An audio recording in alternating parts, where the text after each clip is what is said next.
On the final day of their race, it's time for one last game for the Stampeders. Blue Box. Both teams have had more than their share of patience in 2 and 4 and a victory. Tonight, the close out be a long towards better times. It's a nippy night in Winnipeg. Halloween weekend, 60 degrees, and the wind will be a huge factor as we look at it tonight. From left to right across your TV screen, gusting to 44. Matt Dunnigan won his first game as the head coach of the Calgary Stampeders. It got a little bumpy after that, winning 1 of the next 12. Now officially, they've won 2 of their last 4. If you ask Matt Dunnigan, he would say it's 3 of their last 4 after acquiring Calgary Jones. And while the Bombers missed the playoffs under head coach Jim Daly, there was improvement in the win column. Daly will be one of the candidates when Winnipeg begins the search for a new permanent head coach after the Grey Cup this year. Lots of talk about the trade, and the players say no hard feelings, no regrets, but there's a little something special on the line tonight as these two teams meet for the first time since the trade just over a month ago. Clinton Greathouse will kick off for the Calgary Stampeders. The Bombers won the toss and deferred, and Greathouse will kick into a gale force wind here at the stadium in Winnipeg. Squibs it low, and Keith Stokes picks it up out across the 40. Kevin Glenn gets one last chance to impress the Bombers staff tonight. Little doubt that running back Charles Roberts was Winnipeg's best offensive weapon again this year. He is the Bomber nominee as the outstanding player.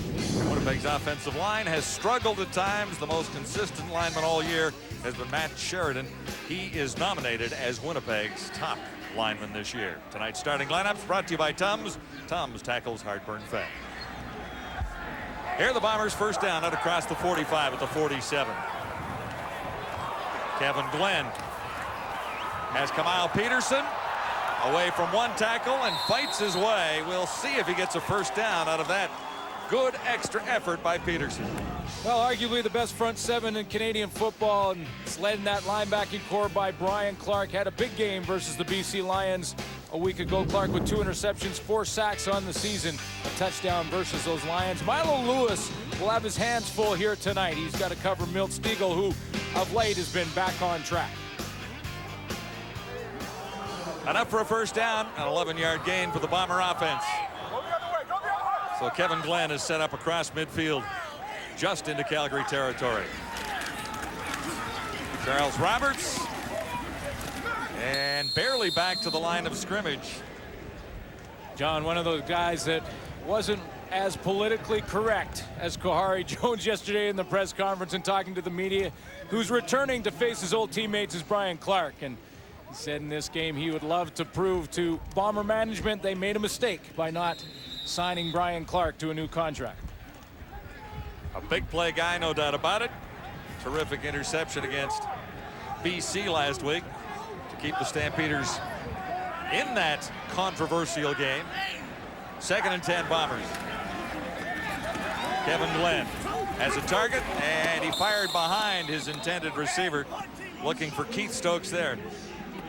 Calgary Stampeders last week versus the BC Lions were struggling a little in the first half, and then Brian Clark, the leader in that defense, made this play intercepting Dave Dickinson. Really turned things around for the Stampeders. They took that momentum and made it a game. In fact, many feel won the game on the last play. Well, technically they did win the football game. The league has admitted there was an error on the touchdown that was not allowed to count for the Calgary Stampeders. But the game was not overturned.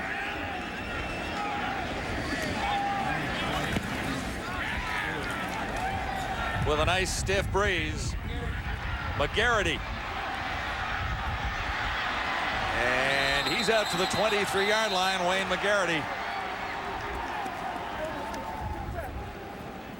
Homecoming for Calgary Jones, who spent 5 years in blue and gold, starting as the quarterback in his third game now in Stampeder red for 2 games in a row for the Calgary Stampeders. And he was cheered when he came off. A warm reception from the fans here. He talked yesterday in the press conference about the relationships he's built over his time, and he said it's more than just a game, but he said that it was an important part of his career, important part of the history of the Bombers from football here in this province in the 4 or 5 years that he was here with the Winnipeg Blue Bombers. And there was no one better than Kahari Jones in 2001 when he was the league's most outstanding player. He lost it here on his first offensive sequence against his old team. Stampeders have found a couple of rookie stars in 2004. Nick Lewis is the brightest new hope after leading all Calgary receivers in yards and catches. Lewis should surpass 1,000 yards tonight. And up front, Jay McNeil, a 2-time All-Canadian, is nominated as Calgary's top lineman for the 3rd time in his 11-year career. Loss of yardage for the Stampeder offense. It'll be 2nd down and 13.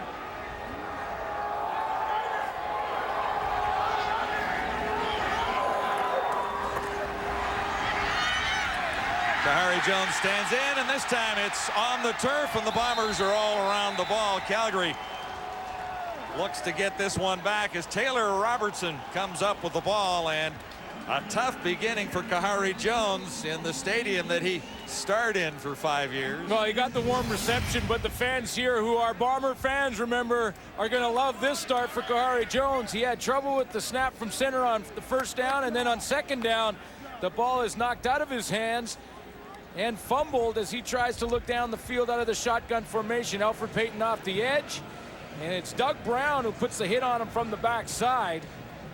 Calgary recovers. They'll be able to punt the football away, but not the start Kahari Jones wanted back in his home stomping grounds. Clinton Greathouse is in, and he'll punt into a very stiff breeze if the Stampeders elect to kick it from deep in their own zone. It's a little early, but they may have to think about giving up a couple here. That is a very strong wind.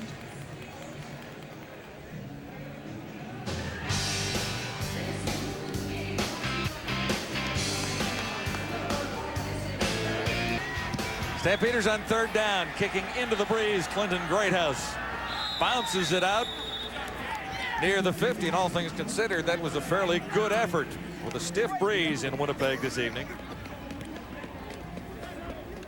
Charles Robertson, Winnipeg Blue Bombers. You look at his production this year, and Roberts has had a good season offensively. He's had rushed for over 1,400 yards, 8 touchdowns, and yet his overall all-purpose yardage has dropped. But remember, Keith Stokes is now the returner for the Winnipeg Blue Bombers. Charles Roberts used to be. And that helps out in all areas of this Bomber game when you look at it. The production that Stokes has delivered as far as a kick returner with 4 punt return touchdowns on the season. Bombers on 1st down just across the Winnipeg 50. Wide open, and Kevin Glenn just missed his target on the far side. Robert Gordon was the intended receiver, and he was all alone out there. Yeah, that's the disadvantage of having the wind at your back, and there is a disadvantage to having the wind, and that's that the ball can sail on you a little bit, because Kevin Glenn had a wide open Robert Gordon down the sideline. That would have been a huge play to get things going here for the Bombers, and that ball took off on him because of the wind. 2nd and 10, Winnipeg. At the 52. Here's the charge. Glenn got it away. Nice what catch. a catch. Just a beauty as Stoddard goes up and brings this one in. Omar Evans was with him. He was well covered, and Stoddard makes the play. You look at the big picture of the Winnipeg Blue Bombers and their receiving core, and you know, maybe they do need to look at bringing some depth into that receiving core and bringing some guys that can get down the field. But one thing they're very happy with, and that's the development of Jamie Stoddard, who 495 yards coming in, 2 touchdowns, his best year as a Bomber in his 5 seasons. And Jamie Stoddard is going to be a guy that puts up some big numbers in the future. Charles Roberts. This is beautiful. Roberts still on his feet, spinning across the 25. And back-to-back 1st downs for the blue and gold. last week versus the Edmonton Eskimos in a game that the Bombers really went toe-to-toe with the defending Grey Cup championships in Commonwealth Stadium. Charles Roberts, for the first time in 18 starts, rushed for 100 yards, and the Winnipeg Blue Bombers did not win the game. So they are now 1-17 in that stat, and that streak ends in Edmonton. Bombers played a very effective game against the Eskimos, came up just a little bit shy of making this an important game for Winnipeg tonight. There's Charles Roberts again. Had the Bombers been able to win, now they say a loose ball down there, Winnipeg would have still been battling for a playoff spot on their final home date here in Winnipeg. Yeah, and it's not very easy for the visiting team in Commonwealth Stadium, and they did play well, John. You know, Jim Daly has the team focused since he's taken over. You know, in his, see if there was a fumble on this play by Charles Roberts. No question, that ball is out of there. He was not down, at least. It didn't look from that angle that his knee touched. No, he was sitting on top of a pile down there. Bombers look at 2nd down and 5.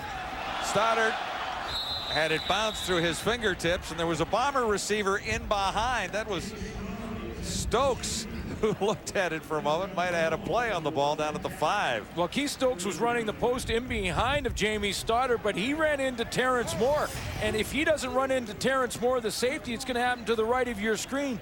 Then Moore may have a touchdown. Look at Moore slipping right there. That ball gets tipped up now. He's trying to catch up to Stokes, and it falls right in front of him. He doesn't even know it's there. No, he didn't see it, did he? But he had the chance for the tip ball had he been looking in the right direction. So Westwood is in. Dead on try. Spotted at the 26. And Troy Westwood has another one. Bombers have the lead. It's Wendy's Friday Night Football from Winnipeg. A windy night in Winnipeg, and down at the Stampeder bench tonight is Keith McMahon. Thanks, John. And Kahari Jones and the Stamps were saying all the right things prior to this game. They said they wanted to win, but there was no animosity about coming back here. They were saying all the right things about last week's controversy in BC, that's behind them, and that they're only thinking about Winnipeg. But then Kahari brought up that he wanted to start his Stamps career with a 3-0 record. And it was pointed out that he lost last week's game, but he said it felt like a win, and he said it felt like a win, and the league knows it. And I can tell you the league knows it after that non-fumble call, because Randy Bowles used the magic word and said that's par for the course when referring to the officiating. Well, I thought it was interesting in the press conference when Kahari Jones did mention that, because he said it so matter-of-factly. He was asked about his starting position as a Calgary Stampeders starting quarterback. He said, well, this is my 3rd start, and I'd love to go 3-0 as a starting quarterback for the Stamps heading into next year. And everyone kind of went, well, wait a minute. Yeah. You lost last week. He said it so matter-of-factly, like, no. For us, that was a win. Well, and it did feel like a win for the Calgary Stampeders, no question about that. Just a yard, maybe 2 yards for Bowles, making this 2nd and 8.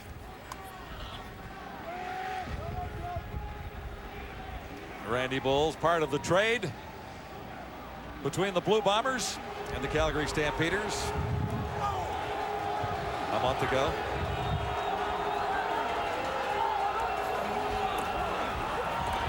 Pressure on Kahari Jones, got it away, and Juhas can't make the catch. So 2 and outs, back-to-back tries for the Stampeders. You mentioned guys playing against their former team. How about Joe Fleming, who would love to do something special tonight against his former teammates? And then the other guy back there for the Winnipeg Blue Bombers, Wes Lysak, former Calgary Stampeder, had an interception last week versus the Edmonton Eskimos. And one thing about Wes Lysak and that secondary going against the Kahari Jones, they'll know each other well. They practice against each other all year, basically. Bombers are 0-3 since the trade. The Stampeders are 1-1 officially. This is Keith Stokes. Looks for room to the near side, and he's dropped for a loss on that return. -9, it will read. Hardy fans at the stadium in Winnipeg. Wendy's Friday Night Football, our final edition for 2004, with the Bombers on top of the Stampeders 3-0. John, obviously a very tough season for the Winnipeg Blue Bombers. Extremely tough for Eric Carter especially. He lost his sister to cancer just over a month ago, and her death left 4 children orphaned. But with Carter and his own 4 children, he has decided to adopt his 4 nieces and nephews, and the Blue Bomber players have rallied around him. They've donated $4,000 to the family. The Blue Bombers team will match that to help alleviate financial costs. Thanks, Sean. Really a nice story told by the Winnipeg Blue Bombers and Eric Carter, a long-serving veteran in Canadian football. Well, it's just another example of how, you know, it is at the end of the day just a game.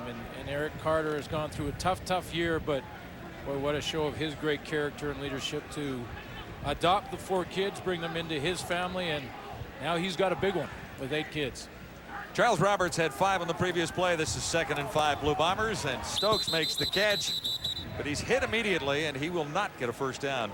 You know, and he's driven back. Eric Carter on the field went through a difficult season. You know, he came over here from the Winnipeg Blue Bombers, from the BC Lions, and started the season showing a lot of leadership with his team. We're going to try to get us a W tonight.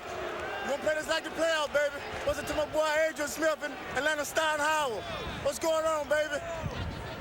We'll give his time. We need him 2 more interceptions to have 50, so we're going to put in some work here tonight, baby. Yes, sir. Yeah, and he, you know, and then he got hurt, and he hurt his arm. He lost 6 games in the season, and came back and come back in training camp. He'd like to finish his career with at least one more season next year here with the Winnipeg Blue Bombers. John Ryan with the wind at his back. First kick of the night. It's a beauty. A one-hopper down at the 20. Wayne McGarity spinning away. This is a nice return for McGarity going across the 35. He runs into traffic at the 37 after a 17-yard return. Stampeders still looking to move the football effectively. It's first down Calgary. And nowhere to go. Again, as the Stampeders offense is struggling a little bit. Doug Brown coming up with a big play on Reynolds there. Well, they went with a little twist between Joe Fleming and Doug Brown in the middle of that defense. Fleming's going to come this way, Brown around the opposite side, and Brown twists right into the hole that Joffrey Reynolds is trying to hit and stands him up in that hole, pushing him back. What a game Joffrey Reynolds had against the Argonauts a couple of weeks back, with 23 carries for 189 yards. And a loss of 1 on the previous play there. 2nd and 11. Reynolds finds daylight this time, and we'll see where they spot the ball. He's very close to a first down. Of course, Doug Brown, the nominee for the Winnipeg Blue Bombers, for not only outstanding defensive player, but also outstanding Canadian. And he's made a couple of plays early in this game, and you know, that's a great sign for, and that's a sign of leadership as well, and a guy who in a game that means nothing in the standings is going to come and bring his A game no matter what. When you cross the stripe, you hear it all the time, when you cross that stripe you have to play like a professional, and Doug Brown certainly will do that game in and game out. Other Winnipeg nominations: Charles Roberts, the outstanding player. We mentioned that earlier. Matt Sheridan, top offensive lineman again. The rookie of the year is Tom Canada, who had a great start. And on special teams, Keith Stokes. We talked about his 4 punt return touchdowns. Stampeders a little shy, so on 3rd down, less than a yard to go. Calgary goes gambling here. Kahari Jones in behind the center. Standing behind Crysdale, and plenty for a first down there as the gamble pays off. And Calgary moves the yardsticks out around the 50 now. Well, you think the Winnipeg defense, when they looked up, thought that Kahari Jones was going to run a quarterback sneak, because when they looked up and they saw Kahari Jones behind the center, what they did not see is any running backs in the backfield. So they knew, like everybody else knew, what the play was going to be, but they got it anyway. Behind Jamie Crysdale, playing his 205th straight game as a Calgary Stampeder. First down, and a nice play action fake. Jones out in open space and wrapped up by an old teammate. Maurice Kelly out to make the tackle on Kahari Jones. Yeah, a bit of a coverage sack too. You can see Maurice Kelly is basically secondary contained because Tom Canada, he is in contain and he gets caught on the play action. Watch Canada here come down on the play action. He gets caught on the fake. So Maurice Kelly, 24, will pick up for his teammate, slide to the outside, get a good pursuit angle, go to the sideline first, not to the man, cut Kahari Jones off. He has no one to throw to, and Maurice Kelly has him in the backfield. Second sack of the night for the Blue Bombers. 2nd and 13, Stampeders. Jones all kinds of time. Has Reynolds, he breaks one tackle and will come up shy of a first down, crossing midfield into Blue Bomber territory at about the 53. Joffrey Reynolds, nice addition in his 4 games with the Calgary Stampeders. Joffrey Reynolds has put up 63, 93, 189, and 75 for a total of 420 yards. And then the 2 touchdowns. If you look at those numbers and you say, what if we had Joffrey Reynolds, if you're a Calgary Stampeder fan, for the entire season, he would have had almost 1,900 yards rushing. Yeah, with what he's accomplished in the last 4 games. Greathouse's kick is not deep. It's into the breeze, and 1:52 remaining in the opening quarter. No flags down as the Bombers come up with the ball near the 40-yard line. It's just a 16-yard punt. Nothing on the line in this one tonight except pride and talking about the trade, but it's all there for the Rough Riders tomorrow, and we'll be there at BC Place. Saskatchewan trying to lock up 2nd spot and a home field advantage against the Lions. Boy, is that big for the Saskatchewan Rough Riders to get that playoff game at home. Would be huge for that franchise. Last one was 1988. The Edmonton Eskimos, of course, will be watching closely because if BC wins, Edmonton will host that game. First down, Bombers. Kevin Glenn has an open target. It's Kamau Peterson. He'll get a first down, and flags fly in the Blue Bomber backfield. Demetrius Maxey is signaling. There's always one defensive lineman in this case that stands up quickly and will start to signal the holding. Roughing the passer. Calgary number 96. First down. If it is, and Maxey was talking about the holding, and Garrett Smith, he's right here on. Watch Garrett Smith.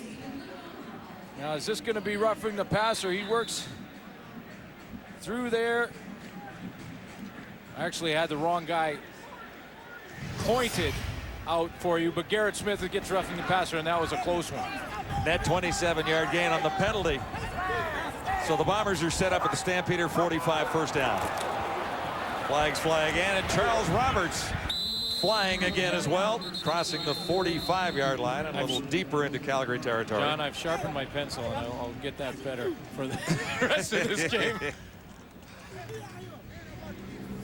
Well, the interesting thing was Maxey was signaling that it was holding against the Blue Bombers, and we went with his fake until we heard from the officials what they had spotted. Winnipeg number 85.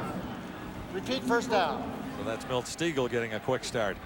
Yeah, and lots of talk about Milt Stegall and whether or not he'll be back next year. Some people had talked about the fact that he may be getting on in his career and that it's time to get younger at that position. And the way Milt Stegall's played over the last few games, he's over 1,000 yards, the only Bomber to do that this season. And the way he's played the last 3 games, you talk to management, you talk to him, he will be back, guaranteed. 1st and 15, and nice toss by Glenn down to the 20-yard line. Guess who? He has his favorite target, Milt Stegall, sliding with the catch there. Yeah, Milt, that's why, you know, when you talk to Brendan Taman, the general manager for the Bombers, and management and the coaching staff, they'll say, no, Milt Stegall is going to contribute. He'll be back next year. We think he's got a couple of good years left in him. And over 1,000 yards this season, and in his last 3 games, Milt Stegall has put up some pretty good numbers. In fact, 344 yards and 3 touchdowns. He needs a little help as far as the offensive weapons are concerned for Winnipeg in the receiving core, obviously. 30-yard gain Glenn is complete inside the 10-yard line again. So back-to-back completions to a sliding receiver. And Robert Gordon has that one. So the Bombers are threatening inside the 10-yard line of the Calgary Stampeders. And that is the final play of quarter one. At the quarter, brought to you by Reebok, the only brand that hangs in every CFL locker. I think it's fair to say kind of a slow start in Winnipeg. Just one Troy Westwood field goal on the board, thanks to, I think, what, a missed call? Blown call, David. On the Roberts fumble that was not ruled a fumble. Regardless, it's 3-0, and you want to highlight some Calgary special teams. Yeah, you know, sometimes I think we don't talk enough about special teams. And special teams, this is what they do. It's what they do for a living. And I want to show you some great special teams play here by Calgary guys serious about the game of football. And we see two blocks right here. Boom, boom. And what you do is look how many guys are getting knocked to the ground. And here's another one right there. Boom. This guy is going down as well. Okay, one more. This is the best one of all. This is Wickman about to lay down. Lay down, Wickman, lay down. Good hit right there. Get a pretty decent return out of the deal. And these guys are, this is for film. Right there. They're a known special teams coach is going, hey, look at that. You see that guy right there? Bringing him back. That's right. That's exactly right. I also think with Calgary, when you look at their defensive football team and you look at next year, outstanding year. 61 times taking away the football in terms of interceptions, fumbles, and on downs. Offensively, 62 times they've given away the football. What does that mean? If Kahari Jones can protect the football and you just take away 10 of those giveaways, 4 games easy they win. You cut it in half, I tell you, it's a playoff team next year for the Calgary Stampeders. Trey Junkin is the special teams coach. He was loving that replay here, Sean. I'm sure he's going to highlight that to the guys. All off season. Second quarter forward, coming rewind, up. Forward, rewind. Wendy's Friday Night Football from Winnipeg, where the Bombers lead the Stampeders 3-0 as we get set for the second quarter. And Winnipeg threatens inside the Stampeder 10-yard line, first down. Ball spotted at the 9.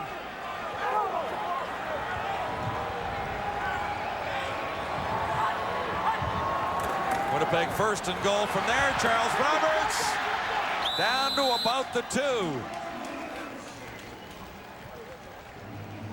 Some scary numbers for the Stampeder offense if you look at this. Yeah, this is scary when you only get one first down in all of that first quarter, and that puts a little more pressure on your defense. But I would suggest right now the Calgary Stampeders offensive line is having some difficulty controlling the interior of the Winnipeg defensive line. Big party just around the corner. Halloween closes in. Second crack at it. And we're not there yet. Yes, now the official runs in from the other side to signal the touchdown.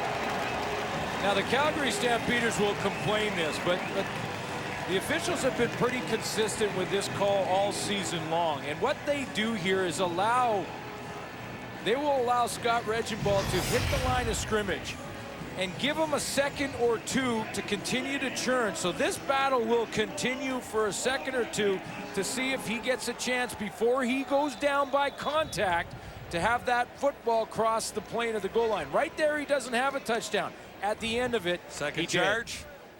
And Reginbald gets in the middle of these controversies a little bit, doesn't he? Well, last time, yeah. As a Stampeder a couple of weeks ago against the BC Lions, the Lions still don't believe that he crossed the goal line from that same distance, about a yard away. But the Bombers have the touchdown, and they have a 10-point lead. First touchdown of the night to Scott Reginbald, a new Winnipeg Blue Bomber, and here's proof that he did break the plane. In the middle of the field, most of the officials will say that Scott Reginbald's process was stopped and forward progress was stopped, and therefore he was down. Down near the goal line, they've been consistent with this all year and allowing the running back to churn a little bit with those legs and see if he can't break the plane. It's only a second or two, and you can see clearly at the end of that play the football across the yellow stripe. They will allow him, as long as he's not down by contact, a split second or two to fight for that extra few inches that he needs. And that's not just Scott Reginbald, that's any running back in the league down in the goal line, and defenses should know that and rip at the football when you get down there. With the back stretching and putting the ball ahead. That's right, and the back stood up by the other defenders, ripped the ball out of there if it hasn't crossed the plane. Bombers kicking off a short one into the breeze here. And on the short kick, who comes up with it? It did travel the necessary 10 yards. And it will be the Stampeders recovering. And Calgary will have great field position to begin this drive with the wind at their backs. Well, it's an attempt at what's called, we used to call the sky ball. And with a wind like this, what you do is you pop the football up in the air knowing that it's going to hang up there a long time. This is an intentional call from the Winnipeg Blue Bombers. Try and sky it up in the air. It sits up there a long time, and it actually hits the ground, because on a wind this strong, that ball will hang up there in it. Strange phenomenon Winnipeg tonight when you see the breeze like that, isn't it? This has been a windy place for football for a long time. Across the 50 and stacked up there. Wickman was waiting. Well, John, when you look at the Winnipeg Blue Bombers, 16 players on this roster are over 30 years of age, and this is a team that in the offseason will be retooled a little bit. And there's a couple of guys in that linebacking core that have been around a while. Rylan Wickman, Lamar McGriggs. That's a big play right there from Rylan Wickman. He'll be back in training camp next year, according to Winnipeg Blue Bomber management. Joffrey Reynolds stacked up. It's a loss of 1, 2nd and 11 Calgary. Kahari Jones wide open in the middle. And Reynolds makes the catch. It'll be a huge first down. John, you get the impression that Kahari Jones has settled in a little bit. With that throw there, that'll give him a lot of confidence. His first series, he dropped the ball twice. And, you know, yesterday in the press conference, he mentioned when asked if he was going to be excited about this game, he said, you know, part of it is for me to try and keep my cool, keep my composure on the sideline. And it looked like he was maybe a little nervous in the first series, and he settled in now. Well, he was a little nervous at the news conference yesterday initially, too, without question. 20-yard gain. Long pass right down to the 5-yard line, and Nick Lewis has the catch that'll set Calgary up for an opportunity to hit the end zone here. This guy is the rookie of the year in Calgary, no doubt about it. And closing in on 1,000 yards after a big catch there. Oh boy, Nick Lewis is gonna, when he gets that 1,000 yards, which he should tonight, catches like that, and he's done that all season long. Nick Lewis working on Ricky Bell. Nice move there to bounce to the outside and then bend back into the middle where he knows the ball will arrive.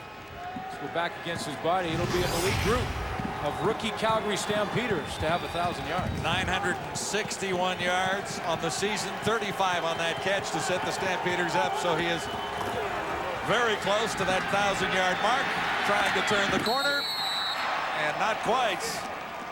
Reynolds forced out just at the goal line there. Yeah, Nick Lewis is one of those guys that, you know, for Matt Dunnigan, he looks at his roster and says, okay, I've got Joffrey Reynolds, I've got Nick Lewis. That's a good place to start, and I got a quarterback that can distribute the ball to both of them.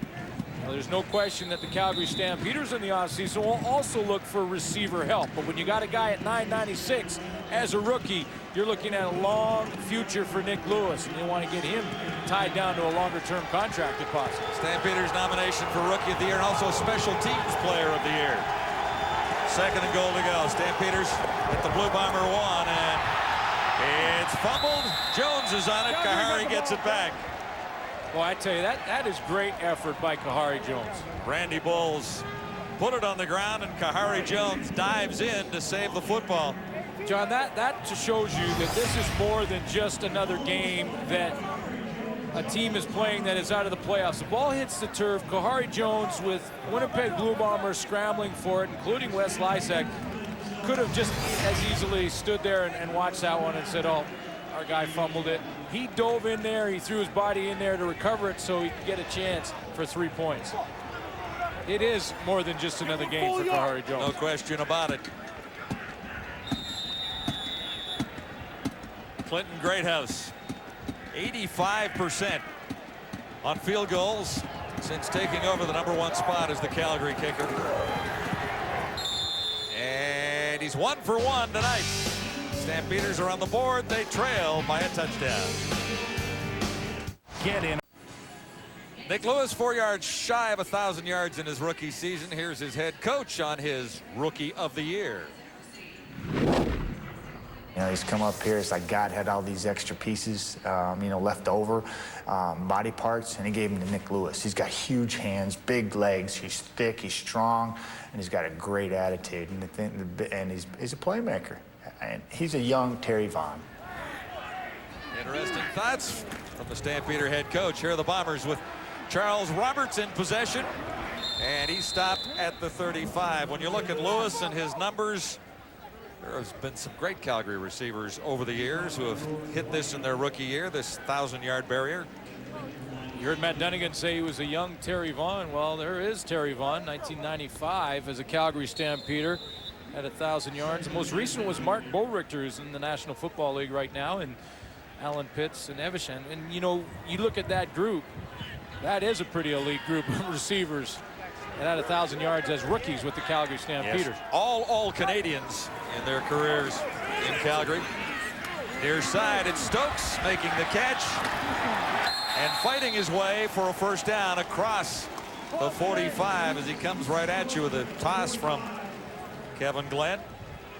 Had a conversation with Brendan Tamman yesterday, the general manager of the Bombers, about Keith Stokes and what he's brought to the table. And he just can't say enough good things about Keith Stokes. And you look at the season that he's had and what he's contributed to the Winnipeg Blue Bombers on special teams. And one thing they want to do is get him more involved in the offense as he gets more familiar with their system. But he said he just had the one brain cramp this year. Charles Roberts and George White was there with a little clothesline hanging out for Roberts trying to sneak through. Yeah, he got a little high, but it's hard not to with Roberts because he's so short and low to the ground. But just to wrap up that thought on Keith Stokes, the one brain cramp he had, for fans who don't remember, was a touchdown that he scored where he had planted a magazine in the goalpost, pulled it out and read it in celebration, and the Bombers at that time were behind by a touchdown. So that didn't go over very well. But other than that, and he admitted his mistake immediately and apologized to his teammates. Other than that, great season for Keith Stokes. Gain of 1 for Roberts. 2nd and 9 for the Bombers. Stiegel makes the catch. Nice pass from Kevin Glenn. So you look at this receiving corps for the Winnipeg Blue Bombers, and you look ahead to next year, and Milt Stiegel's part of that. He's your veteran leadership. You got, you know, Robert Gordon, who likely is, you know, he's approaching the end, but can Robert Gordon get one more year out of his career? They've been working together a bunch this season. You can see Gordon and Milt Stiegel working on the same side. And then Jamie Stoddard, he's brought his game to a new level this year. Great Canadian in that lineup for your ratio problem. And then you got Kamal Peterson on the outside. 12-yard gain for Stiegel. First down for the Bombers, and the Stampeders are tough to run against in this one tonight. When you look back to the great years in this Bomber regime, you think about Arlen Bruce, who was a member of this receiving corps, and G. Roy Simon, missing pieces to the puzzle that really helped Milt Stiegel along the way. Well, they love Kamal Peterson, and, you know, he was a little nicked in the middle of the season, or probably has a bigger year than he has. But, you know, Arlen Bruce was maybe the one that they let get away that the Winnipeg Blue Bombers would have loved to have had in this receiving corps again when he signed with Toronto. But they're probably one guy away from being a pretty good receiving corps here in Winnipeg. On 2nd and 10, the Bombers will move the football inside the 40-yard line. And there's one of them who does a nice job of playing the game from the shoulders up. Nothing fancy about what Stoddard does here. He just goes down the field and finds a hole in the game. Sometimes you don't run full speed and you don't have to make people miss or run routes on them. You just have to recognize the defense, play with the shoulders up with your head, find the hole, and then turn around and sit in it. Stoddard has 13. This Bomber drive continues. And there's an injured Stampeder down on the turf here in Winnipeg. We'll take a quick timeout on Wendy's Friday Night Football. An important drive for the Blue Bombers into a stiff breeze here in Winnipeg. Kevin Glenn, 9 of 12, 118 yards. A nice beginning for him. Oh, and Kevin Glenn and the way he's played is the reason that Kahari Jones was traded to or one of the reasons he was traded to the Calgary Stampeders. Glenn looked terrific against the Eskimos, even in a losing cause last week.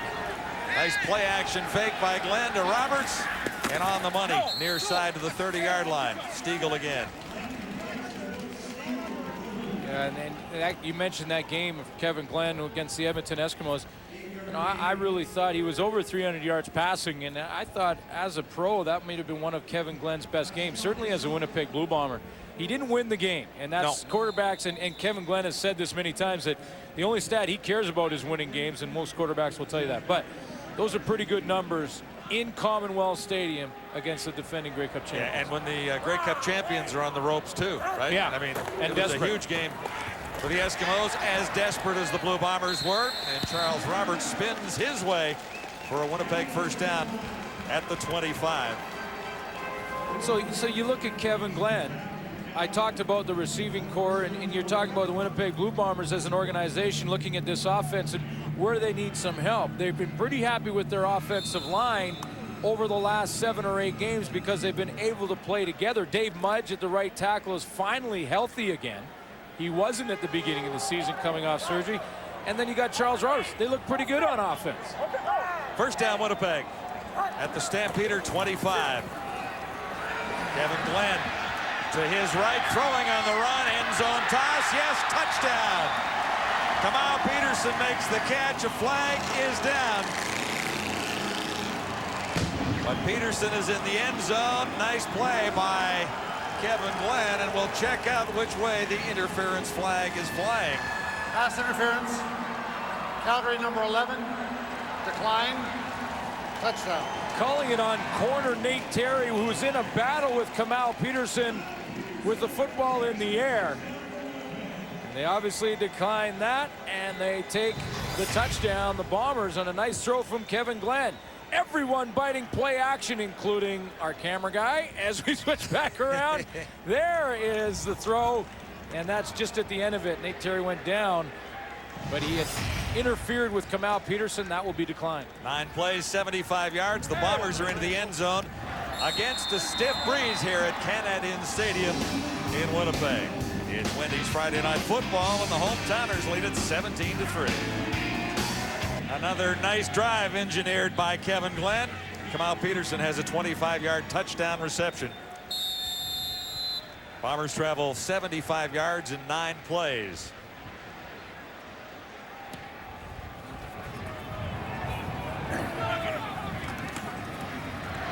This is Jenkins returning the kickoff for the Stampeders, and stretched out. Nice taking a hit on the far side, and Kamau Peterson was there again. You know, the importance, John, on that touchdown by Peterson for play action. Garrett Smith, the defensive end, is up here now. If he gets upfield, he has a chance because Scott Coe's coming around the edge free and untouched. Kevin Glenn with the fake there. That freezes Garrett at the top and allows Glenn to get outside. Now look at Coe. If Glenn doesn't get outside, Coe hits him right in the 5 in the middle of the back. Because Glenn has lots of room, he gets outside, has nice sight lines to his receiver, Kamau Peterson. Peterson jumps up and over the coverage. Always works together. Containment on one side is important for the stunt on the backside. If not, you're looking at the fight song for the opposition. A little bit is late. Stampeders with the win. And the running game not working all that effectively as Joffrey Reynolds is stopped after a 3-yard gain. Well, that was a big drive for the Winnipeg Blue Bombers when you consider they're going into that stiff breeze. And it's the second quarter, which is a long quarter. That's why the Calgary Stampeders, you know, should have advantage in the second quarter with the wind at their back, unless your offense can muster a long drive into the wind, which is what Winnipeg did. 2nd and 7, Calgary. Kahari Jones and the Stampeders set up at the 30.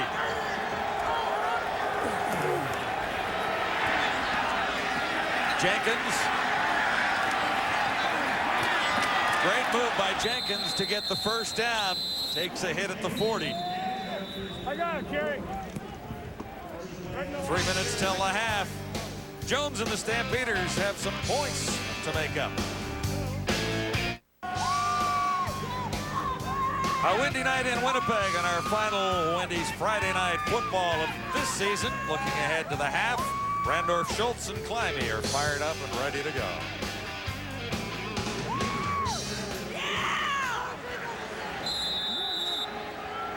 Here are the Stampeders, first down at the Calgary 40.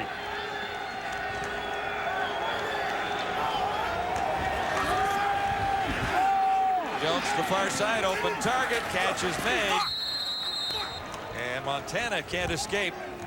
John, I mentioned one of the reasons that Kahari Jones has struggled a little bit in this first half is because his offensive line have had problems controlling the interior of the Winnipeg defensive line, and mainly Doug Brown. So in the first quarter, they couldn't handle him one-on-one. Now in the second quarter here, what they're trying to do is double team. Look, and they're going to line up a couple guys on the inside on him to make sure that Doug Brown doesn't get that penetration, because that first quarter, he was dominant. Danny Montana's reception, that's 5 yards, 2nd and 5. Stampeders now out at the 45. Jones shotgun, looks in the same direction. And he won't get the first down on the reception. Nick Lewis making the catch. Boy, and you know, if you have to double team Doug Brown from a Calgary Stampeder perspective in that offensive line, that leaves the rest of your Winnipeg teammates, if you're Doug Brown, on one-on-ones. So outside now, Joe Fleming, Alfred Payton, Tom Canada, they're going to have one-on-one matchups. And in fact, Canada may get one-on-one on a running back if they have to continue to double Doug Brown in the middle. You get a one-on-one with a defensive lineman and in the likes of Tom Canada on a running back, Calgary, and you love that defensively. 3rd down. So the flag is for objectionable conduct. And the Stampeders will be forced to kick from back near the 20 now. That's where Clinton Greathouse moves. Right there.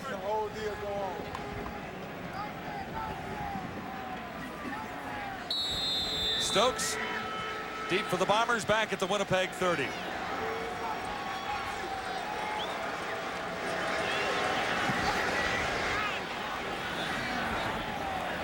A one-hopper to Stokes.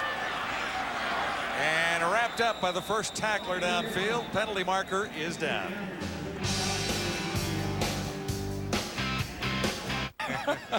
Everybody loves a birthday party. Bombers have looked solid in the first half and look at a first down here. Evan Glenn bobbled the exchange.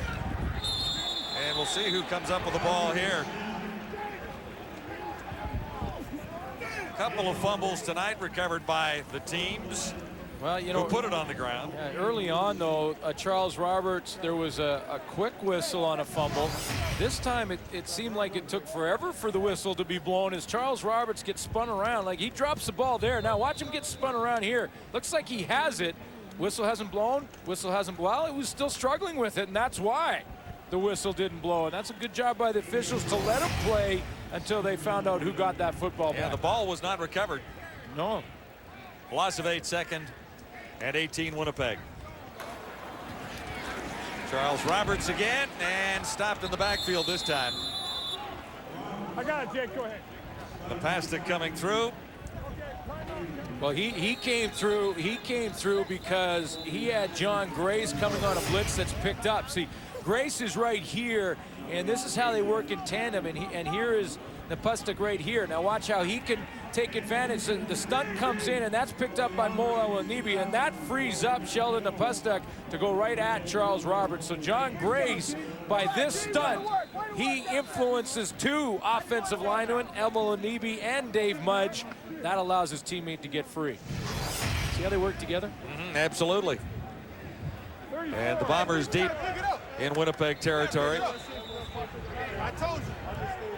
Exactly. Yeah.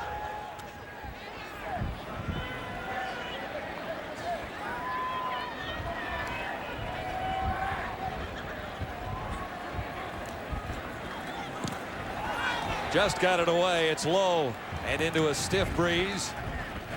Flags fly. Just a 30-yard punt. So Nick Lewis, the outstanding Rookie and Special Teams Player is nominated by the media in Calgary. A couple of nominations by the guy you just saw on replay, John Grace, Outstanding Player and Outstanding Defensive Player. You got to like Scott Cole, the year that he's had too. Yeah, he has emerged as a keeper. I mean, Scott Cole, talk about another level of play. In that 34 defense, he's been a solid 4.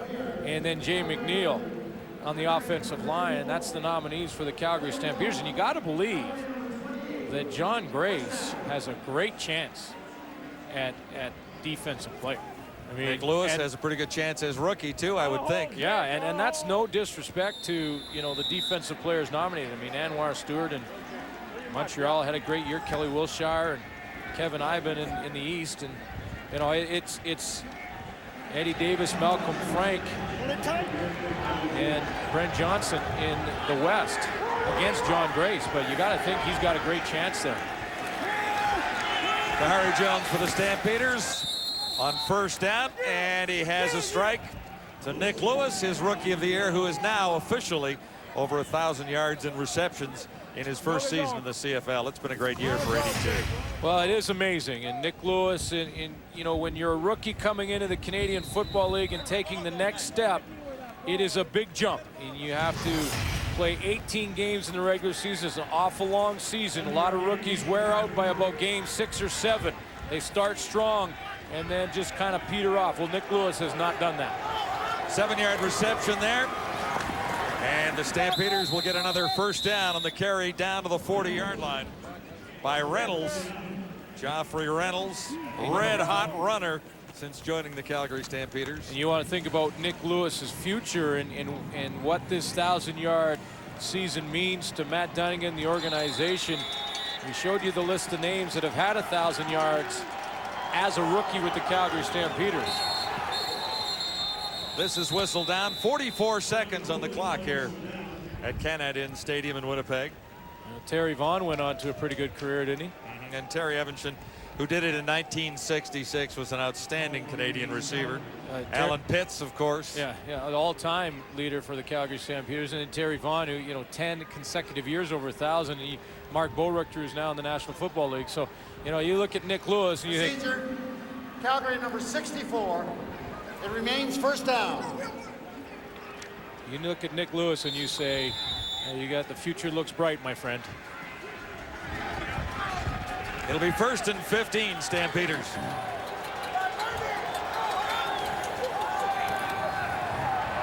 He's on Kahari Jones. He escapes and will take off, looking to outrun Kelly to the sidelines, and successfully so, although he's spilled at the 35. That's one of those plays that Kahari Jones is going to love when he talks to Maurice Kelly after the game. He talked yesterday in the press conference about this becoming a bit of a sibling rivalry, because he said, like, the guys over there for the Bombers kind of like my brothers, right? And he said, so you always want to beat your younger brother. If you're the younger brother, you want to knock off your older brother in that sibling rivalry. Well, that's one he could say, I got the corner on you, Maurice. I outran you to the sideline there a little bit. And Maurice, I'm sure, will come back with the old, no, I pushed you out of bounds, short of the first down, though. That was the key. However, he did pick up 10. And looks at 2nd and 5 here. Kahari Jones picked up. Interesting there. The ex-Stampeder couldn't hang on to a pass from the ex-Blue Bomber. Kahari Jones put it right in the hands of Wes Lysak. Would he have loved to hang on to that one? And you know what? Wes Lysak was thinking touchdown, because he had that one read all the way, coming off an interception versus the Edmonton Eskimos that snuffed out a drive. Look at the jump on the football. He's taken off to the end zone, going the opposite direction, and forgot one thing. Forgot to pack his baggage there, the football. And while most of the players involved in the trade were rather polite about it yesterday, Lysak was not. He said he would like to make the Stampeders regret the whole thing. Yeah, he spoke his mind, no question about it, and would love to have had that interception. 42-yard field goal attempt by Greathouse, and he's got it. So the Stampeders threaten to score the touchdown and settle for the field goal. It's 17-6. Bombers driving into the wind again. They have a touchdown here in the second quarter, fighting a stiff breeze. And Winnipeg begins near the 35 with only 20 seconds remaining on the clock. Wendy's at the half coming your way a couple of moments from now.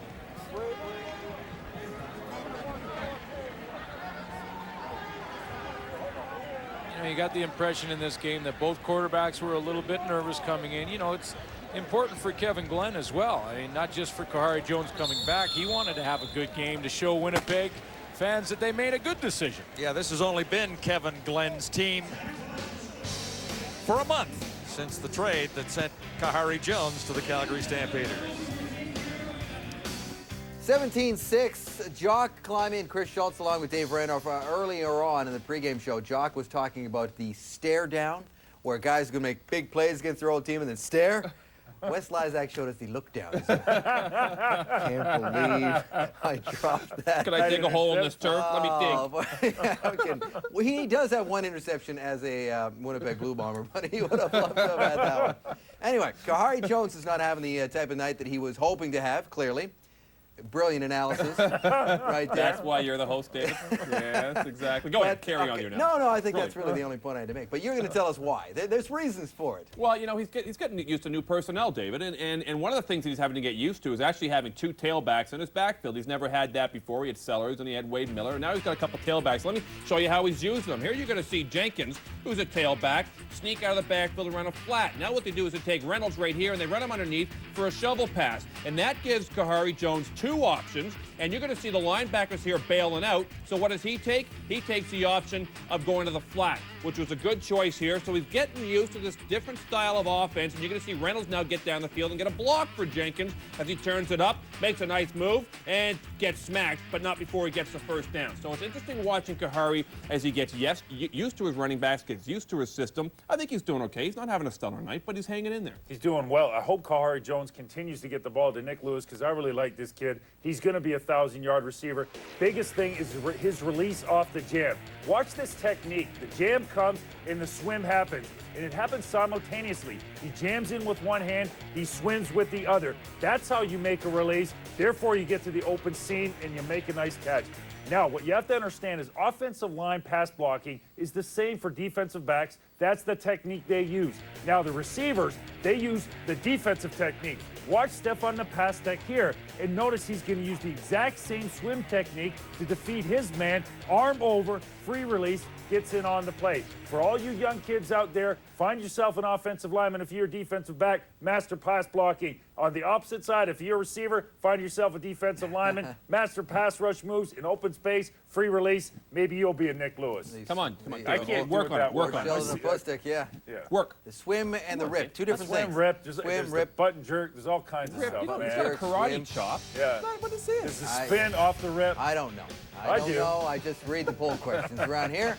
And this was the poll question we asked you prior to the game. Who do you think the most outstanding player is in the West? You logged on and said, as we expected, this is kind of a runaway for the BC Lions quarterback, Casey Pritters, the overwhelming favorite to come out of the West. I agree. And they've got to go into BC to get that done. What do you think? And David, you said it was the last game of the year, so that allows me to put you on the spot. Who's going to win that game? Tomorrow night? Yeah. Saskatchewan. Really? Yep. I think they're on a roll. Obviously, 5 straight wins. BC is. I don't want to say they're relaxing, but they want that. They want that. Do you think they want to go to Commonwealth Stadium? Not a chance. No. They got the chance to control their own destiny, and they're playing well. Well, I hope the Lions don't get to the Grey Cup and see you in Ottawa, because they are likely to flatten you. They wrapped up first place. They've done their job. Yeah, they've done their job. They have. Saskatchewan's got work left. You know, and I think this is an interesting matchup because of the implications. This means that Saskatchewan can beat BC in this football game. They know they're going to come back to BC Place and take them on again a couple weeks later. So it'll be a huge confidence boost for this football team. And David's exactly right. Having had 5 straight wins, they're the hottest team in the CFL. They were looking mediocre at best at midseason point. They're a completely different football team. Henry Burris is playing completely different football, Schultz. Yes. And this should be fun to watch. Well, I think the key is Kenton Keith will not play because of some concussion problems. So it kind of shifts the emphasis to Corey Holmes. And Corey Holmes can get the job done. He is a really good running back.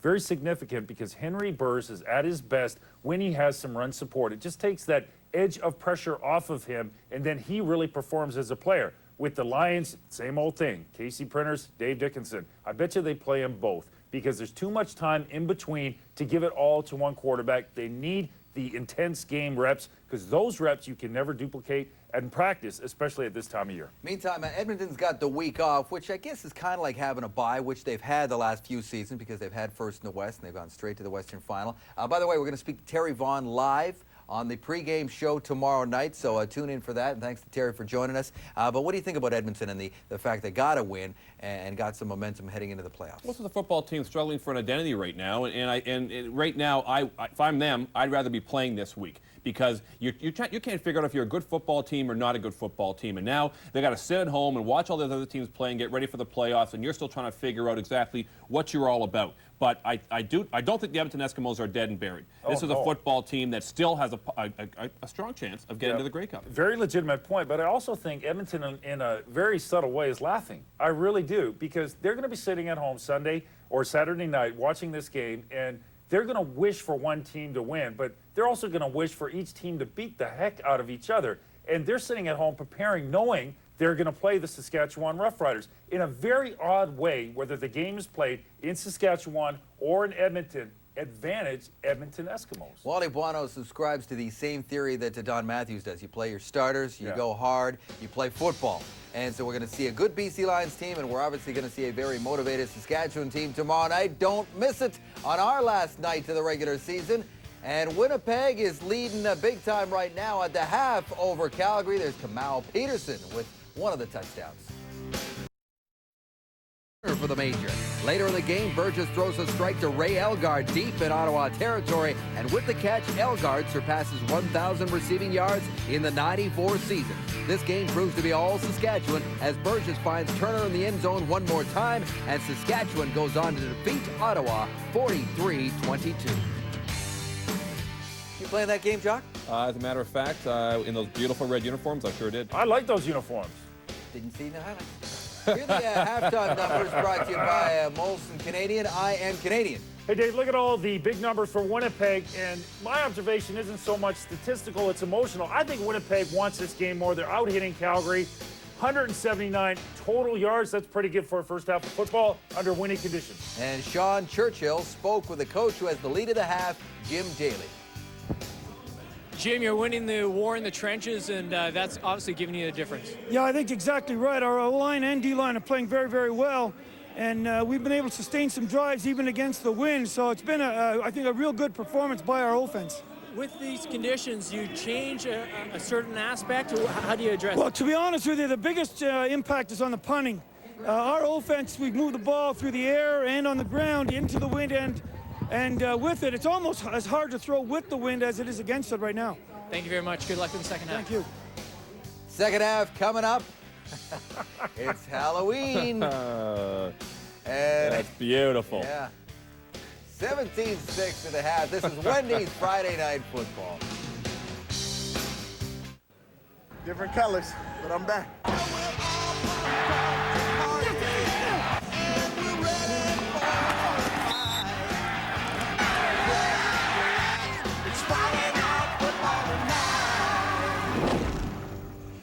It's halftime. Winnipeg leads by 11. Let's check into the Stampeder bench with Keith McMahon. All right, Matt, quick. After a nervous start, I looked Kahari settled in pretty good. Yeah, you know, he had problems handling the ball the first series, you know, put it on the ground twice. Said it was wet coming up off the turf. I'm sure that was a little bit of jitters too, but he settled down.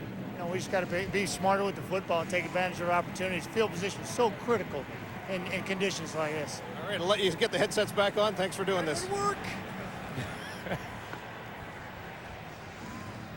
Tucked in nicely is Matt Dunnigan, and we're set to begin the second half. You heard him at the end there say, I got to go to work. Yeah, well, he's plugged in. Yeah.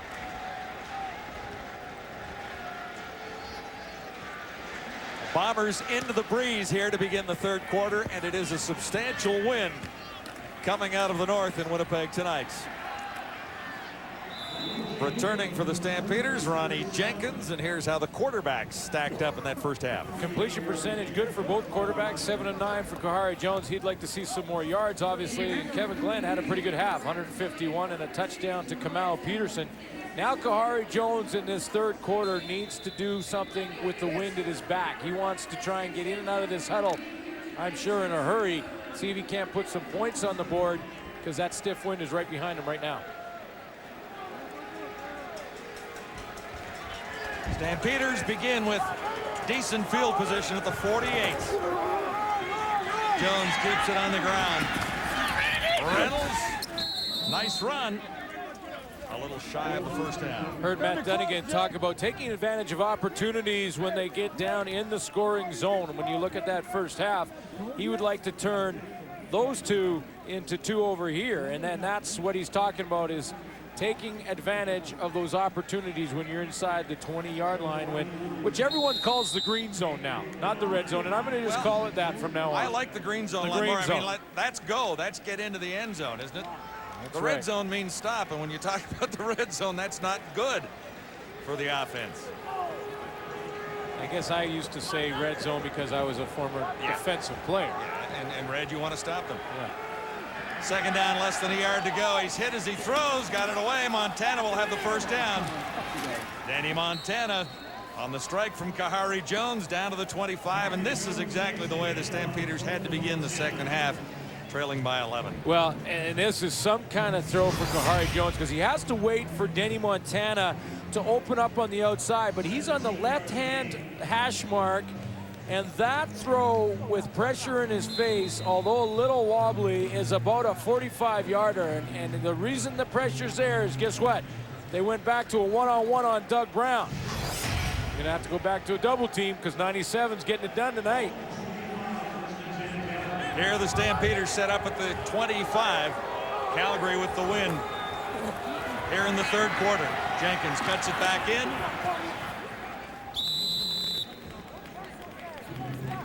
Okay, now here you are approaching the green zone for the Calgary Stampeders. And last time, remember, they were here, Wes Lysak very nearly had an interception going the other way. He dropped the ball. Matt Dunnigan's team did get the field goal. Lysak last week with the Edmonton Eskimos on the doorstep intercepted one in the end zone to snuff out a drive. Lysak becomes a drive killer last couple of weeks.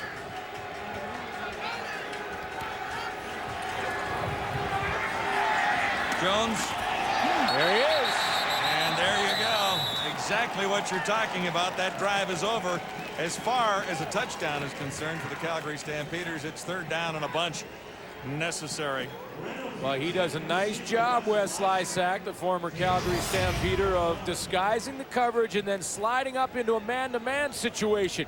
Now he's got the back, Joffrey Reynolds, out of the backfield, and boy, does he have him. And that's as good as it gets from a safety's point of view. Come up and put a lick on the running back like that when the ball arrives. And when all is said and done, when you look at this deal that was made between these two teams 3 or 4 or 5 years down the way, he might be the key to the whole deal.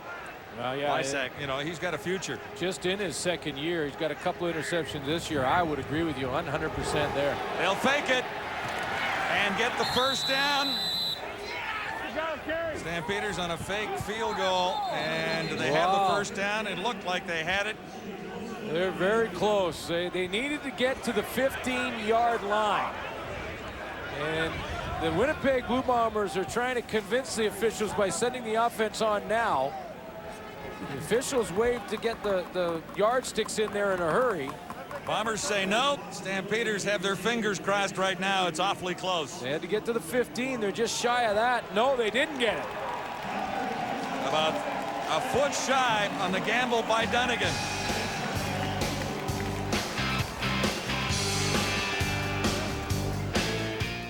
Play Safeway $1 Million Touchdown to win. If your name appears, you've won an iTravel 2000 all-inclusive trip or two to Mexico to exciting destinations like Puerto Vallarta, Manzanillo, Ixtapa, or Acapulco. Swipe your club card at Safeway today. Bombers take over on downs. First turnover of this football evening in Winnipeg on the gamble on a field goal situation. Sousa stops about a foot shy of the first down. So it's Kevin Glenn and the Bombers beginning at the 15. And And Charles Roberts is wrapped up quickly. John, the play's made by Doug Brown in the middle of that defensive line on the fake field goal. He's on that field goal return team, and watch how he just blows it up in the middle. He's down in the stance here, and he just blows up the point of attack. He actually trips up Michael Souza as he runs the fake. He's the holder now. He comes up the middle. Scott Dybert, the lead blocker, but you could see on 97, he just blew it up in there, trips up Souza, who falls just short of that 15-yard line he needed. No first down, Calgary. Winnipeg gets the ball because of that play. Bombers look at 2nd and 9 here. Kevin Glenn. And a one-hopper on the far side to Robert Gordon. Gordon couldn't sell it. And quickly, Winnipeg will kick it away. When you look at the first half for R.D. Lancaster, the offensive coordinator of the Winnipeg Blue Bombers, you know, one of those touchdown drives was into the wind in the second quarter. That's the one that Coach Daly talked about at the half, and that's a big one because you can manage a drive into this stiff wind. It takes away the time that the opposition has with the wind at their back.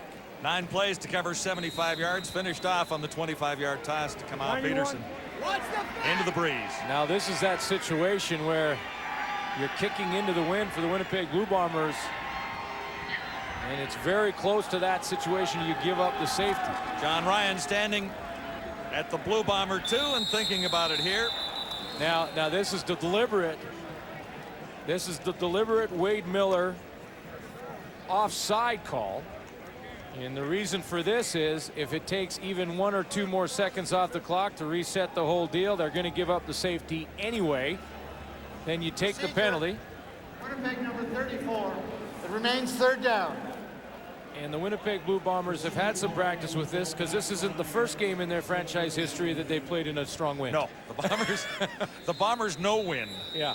No question about that. So that's a deliberate, you know, you take the penalty deliberately, you kill some more time. They're going to give up the safety anyway, but they want to make this quarter go away. Bob Cameron was an expert at this particular play during his wonderful run as the Blue Bomber punter. And they'll do it again. But I'm not so sure that this is much fun for anyone when the deliberate penalties are taken here just to knock 20 seconds off. We are, Will. Procedure, Winnipeg number 34. It remains 3rd down. Timer, please hold the clock until the snap. So there is a solution to this, and they can only pull it off twice. But I agree with you. It's something that, you know, this type of play progression here is something that, you know, the league, that's how rule changes are made. You know, they look at things like this and say, you know, is that necessary? Maybe we should change that. Well, it's something in the book, and at certain points in a football game, it can come in handy and create a victory for a team.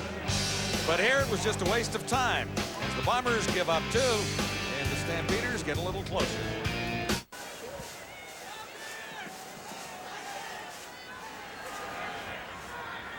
Ready for the Winnipeg kickoff from Troy Westwood. After the Bombers surrender 2, and it's a 9-point game with Winnipeg on top 17-8. Sky high. Bowles making the catch and bowling his way to the 50. This winter, don't let the weather get the best of you. Fight back with a new Michelin X-Ice tire. Available now at Canadian Tire. Penalty flag down on the return. Kahari Jones and the Stampeders ready to have the offense on the field. The officials are sorting this out. I think there was more than 1 flag on the field. It was on the return by Randy Bowles. Jake Ireland is talking there to Scott Dybert. When you're talking to one team, it's often the other team that got the penalties. Offside, Winnipeg number 9, declined, major foul, unnecessary roughness, Winnipeg number 20, 1st down Calgary. So the unnecessary roughness penalty is against Ricky Bell. You know, it's been a tough couple of weeks for the officials, and now you know it's Halloween and people are dressing up as officials, and going on Halloween, and it's been a scary week for him. But I will say this, and you know, if you were to survey the coaches across the league, these guys work under tough conditions in probably what is the toughest job that a guy can have, and that's officiating a football game. And the guys in the trenches do a good job. They do a good job all year long with limited resources, and that's something that the league is being proactive on to improve and will improve over the next couple of years. On first down, Kahari Jones, strike far side. Nick Lewis still on his feet and finally hit by Kelly and dragged down. Get out! Get out! I'm the motherfucker! Yeah!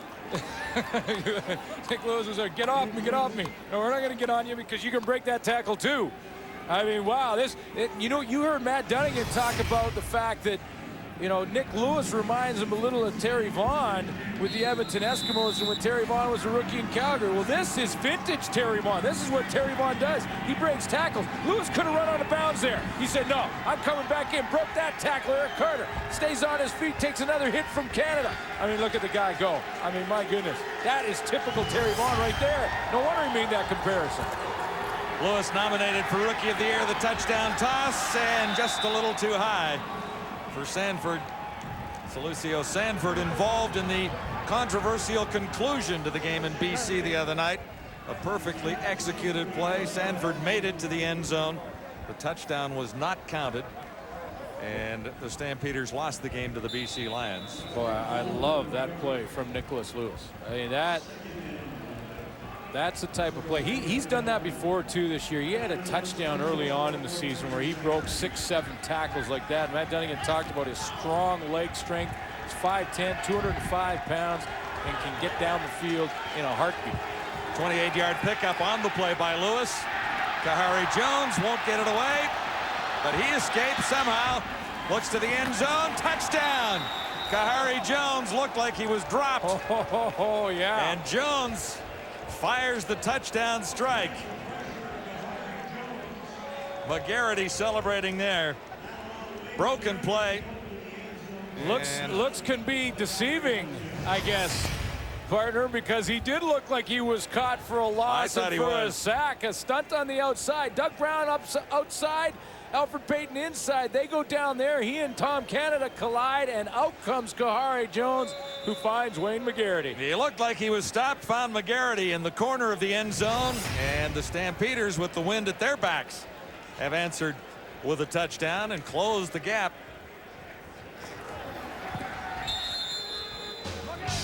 Greathouse adds the convert. It's a 2-point game on Wendy's Friday Night Football.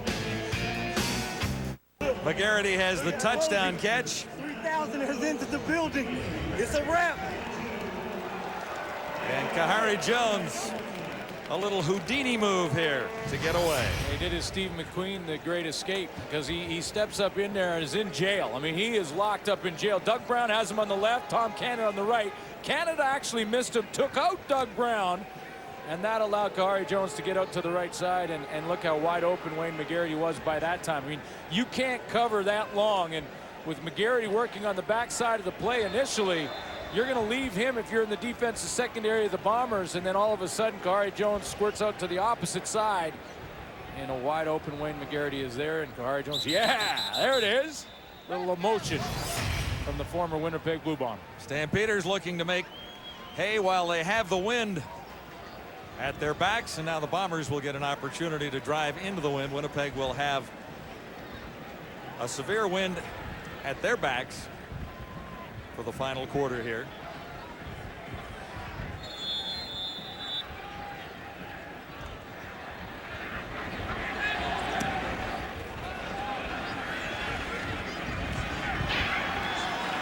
Stephen Fisher. Ball is loose. Stampeders say they have it. Oh, Calgary boy. coming up with the ball as Mitchell jumps on it. You know, I was about to say the Winnipeg Blue Bombers don't necessarily need to answer that drive. They just need a few first downs to try and kill some time in the clock with the wind at the back of the Calgary Stampeders. And boy, the last thing in the world the Bombers needed was a turnover to give the ball back immediately to the Calgary Stampeders. Fisher puts it on the ground, and Mark Mitchell comes up with the recovery.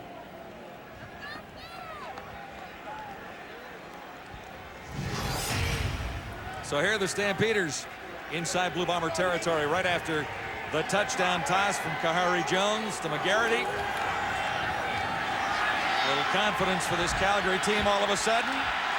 And again, Kahari Jones escapes. He'll get the first down, far side, and safely out of touch over there. Chased by Lamar McGriggs. Oh boy, how did he get out of that? That's back-to-back for Kahari Jones. I mean, watch the moves here from Kahari Jones. I mean, he was caught even in a tighter spot in this play than he was in the last. Look, Joe Fleming had him lined up. Tom Cannon couldn't catch up to him. He snuck up the middle this time, then bounced to the outside. An 11-yard gain for Kahari Jones. First down for the Stampeders, and there he is as a Calgary Stampeder. 5 touchdowns to 1 interception. And this is game 3. More on that in a minute. First and 10. Joffrey Reynolds. You know, the Calgary Stampeders, John, have led the league with 61 takeaways. Chris Schultz mentioned this in the pregame show, and it's worth repeating. They also have a whole bunch of giveaways. In fact, 62, and that's why they're a -1. I showed you that touchdown to interception difference. The ratio is 5 to 1. 5 touchdowns, 1 interception. Kahari Jones just protecting the football makes a difference to this team. And had he been there all season, would they win 4 or 5, maybe more? Reynolds on second down and a couple necessary, and we'll see where they spot the ball this time. I don't think there's any question. Yeah. With a little experience at quarterback, the Stampeders' record would be a little bit better than it is right now at 4-13 coming into this. And I mean, even with the quarterbacks they did use, they gave away a couple of games. Well, you know, and Matt Dunnigan wanted to give Marcus Crandall an opportunity. He was the incumbent. He was the starter from last year, and he wanted to see if Marcus Crandall would take the reins. And Marcus Crandall clearly had some good years in the CFL, and maybe he'll be back, but he had lost his confidence this year. Then they went with Jones, Michael Souza, who we saw in the fake, and then Kahari Jones. Reynolds has the first down, and Kahari Jones gets ready to fire. Is it fumbled? Well, the loose ball is pounced on by the Stampeders. You know, John, in the throwing motion, it is a fumble and recovered by Calgary. Alfred Payton came off the edge. Alfred Payton has a sack in this game. And he came off the edge. He had a sack in the first play that was fumbled by Kahari Jones. Remember, he is after the sack title. He comes off the edge. Now, he won't get it here because the ball comes out of the hands of Kahari Jones. But look at this. Alfred Payton off the corner. He has him, and then the ball is knocked out of his hands by Payton. Payton is right on the heels of Grover Covington. He needed a huge game tonight to catch him. 5 sacks is what he needed tonight, so he's got 1. He's got 1, almost had 2 there. Almost a second. Huge loss of 13 yards. So Jones stands in, fires under the cover, a little too high. Coverage was nice and tight by Ricky Bell. Just, you know, and there's been a bunch of these. I mean, if you could somehow, as a defensive lineman, get credit for when you hit the quarterback and the ball flies out of his hands, Alfred Payton would have hundreds of these things. But there he is in the overall list, Grover Covington. And, you know, that one kind of slipped by early on in the game, that first one. When Kahari fumbled it 2 yards back behind the line of scrimmage. Actually just pinned him. Yeah, just pinned him down. Almost had number 2 there. You think, you know, you get a couple. There's still some time to play. He's got a long way to go, though. Stampeders have an opportunity here to take the lead with a 43-yard field goal. Sousa puts it down. Greathouse puts it wide, and it sails for a single point. So it's a 1-point game as the Bomber defense stiffens and the Stampeders settle for 1. Purelator continues to match the quarterback's weights in food to the local food bank. Purelator, Canada's biggest courier company, and Alfred Payton with 5 sacks on the season. The Alouettes lead the way, and it's been a great program for the food banks in Canadian Football League cities, sponsored by Purelator. Yeah, certainly a promotion we're real proud to be a part of, because you think of all the tons of food that go to the people that need it most, and weather's getting cold, and the difference a hot meal makes to the people who need it. Kevin Glenn almost intercepted.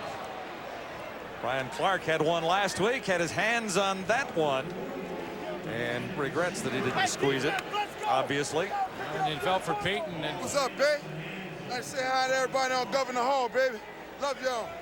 He's contributed to the Perolator and all the food that has been donated through local food banks in each CFL city. Brian Clark almost had an interception, has contributed. He's had 4 sacks on the year. So these guys on defense contributing to what has been a great promotion and great to have the food getting to the people that need it. And the catch is made. Stiegel will have the first down.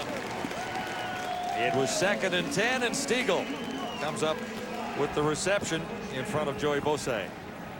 Well, now Wes Lysak, the former Calgary Stampeder playing for the Bombers, had an interception go through his fingers, and now Brian Clark, the former Bomber, playing for the Calgary Stampeders, he has one that he drops. Had a great interception versus the BC Lions for a touchdown that we showed you earlier. 12-yard gain for Stiegel, first down, Winnipeg. Across the 45 at the 47. Here's Charles Roberts. An explosive run as Roberts squirts through somehow, and as across midfield, the spot on the ball will go back about a yard or so, however. Game that doesn't mean anything in the playoffs picture, but it sure does to the players on this list. Joe Fleming, Wes Lysak, Jason Bray and Kamal Peterson a year ago, and then you got Regin Ball was part of the Fleming and Lysak trade, and Ricky Bell a year ago, and he signs this year. So, and then there's Jones and the former Bombers, now Calgary Stampeders. Just mentioned Brian Clark, and let's not forget Milo Lewis in that secondary, and Andre Arlane. So for those players, this game is huge, and that's why Brian Clark and Wes Lysak are like, oh, can't believe I had an interception against my old teammates, and they may have another crack at it. Brian Clark, you talked about the interception for a touchdown last week, and looking back to last year when he was wearing blue and gold, 6 tackles versus Calgary for Brian Clark. Well, and the Calgary Stampeders look at this football team for next year. They must look at their front 7 and just think, guys, we are as good as we're going to get there. And Brian Clark, who's just slowly getting up here after that last play, we take a look at that. He leads the group back there along with John Grace, outstanding player and defensive player nominee this year. But let's not forget George White, and you mentioned John earlier in the game, Scott Coe, and what a great job he's done this season in that linebacking core. So there's your linebackers, and look at the stats that they've accumulated. 20 sacks, the 4 alone. That's unbelievable from the linebacking core. And then let's not forget Demetrius Maxey up there and what he brings to the table. So, their front 7 is good as it gets. Clark out for a player 2. Looks like he will be back. Charles Roberts on 2nd and 2. And there's not much running room there for Roberts this time. So Clark, he has to sit out 3 plays, and he hates to do that if he's ready to go back in. Now, I talked to Brendan Taman about Brian Clark and how he tried to get him back with the Winnipeg Blue Bombers. The money was substantially different, and at that time the Bombers felt that it was just too big a price to pay. He signs with the Calgary Stampeders, and then looking back, Brendan Taman has told me that, you know what, we look back on it and we do miss the big plays that Brian Clark made in the linebacking core for the Bombers. He gets that key interception when you need it most, like he did last week, like he almost did a moment ago. Not always spectacular, but always steady. Number 48, he'll be back in this lineup as the Bombers get set to kick it away. John Ryan back at his 40, and they almost got through, maybe a piece of it, in fact. McGarity steps out at the 31-yard line, and that's where the Stampeders begin the next drive, engineered by Kahari Jones. Stampeders, first down. 2:21 to go, 3rd quarter. Last gas batted for the Stampeders with the breeze. And Wickman is there to stop Joffrey Reynolds. Some of these guys fighting for jobs for next year and wanting to show coaching staffs and management that, you know what, no matter what the situation, I'm going to show you that I'm worthy of a tryout next season. Lamar McGriggs and Rylan Wickman, I mentioned earlier, as two guys that are going to come back and have to compete and have to fight and have to show that they have won the race so far with Father Time. Blue Bombers lead it by a point. Winnipeg a minute 40 seconds away from having the win at the Bomber backs. And this one is picked off. Heading to the end zone, it's Carter. He'll score. Eric Carter has a touchdown against his old teammates. Kahari Jones put it up. Eric Carter took it all the way.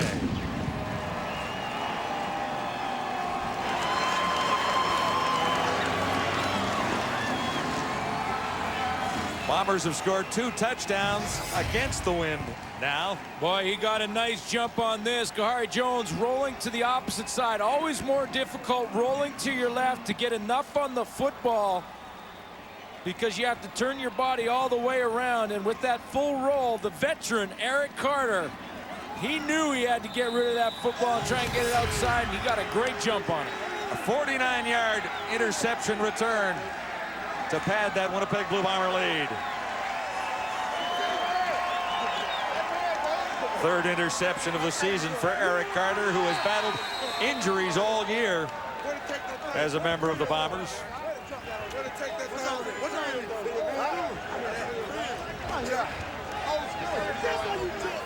Well, you know, we had the camera on him earlier on, and he told us right into the camera he was going to get an interception. Winnipeg number 34. Here's the Carter. That's one, baby. That's one, baby. Hey, that's one, that's two. What's up, Joe? What's up, Big Swole? Hey, baby, this If I remember correctly, he said he wanted to get 2 so that he could get to 50 in his career. Right now, after that one, he is at 49. A wonderful run for Eric Carter. And early movement on the convert try down there with 53 seconds to go in the third quarter. 49 career interceptions for Eric Carter. I mean, that is climbing up the all-time list. Number 34. Timer, please hold the clock until a snap.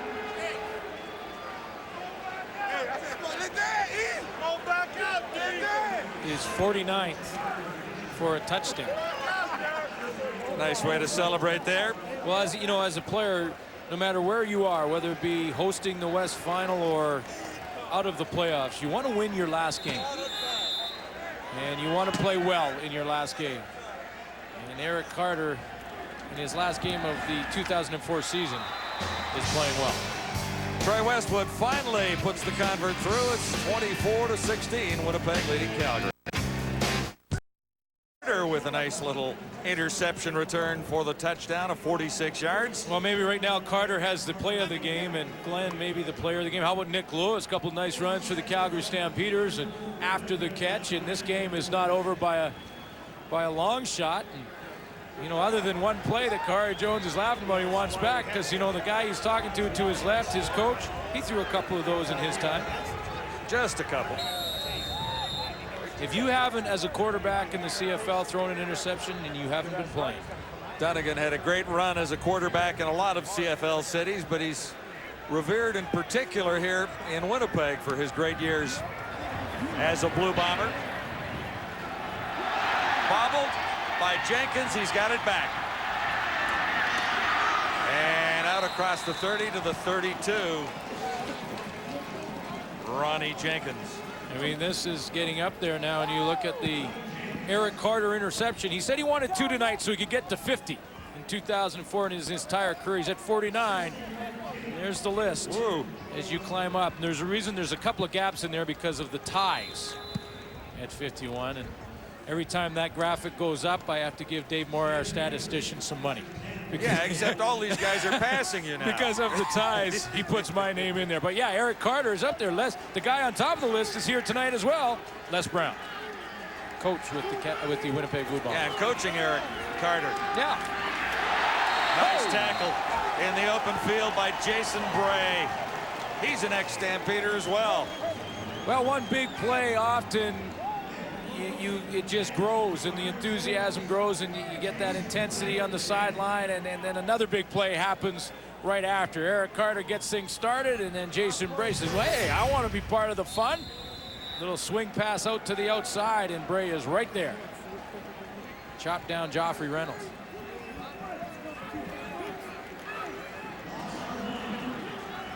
This will be the last play of quarter 3 here in Winnipeg. 1 quarter to go for two teams who have had frustrating seasons in 2004.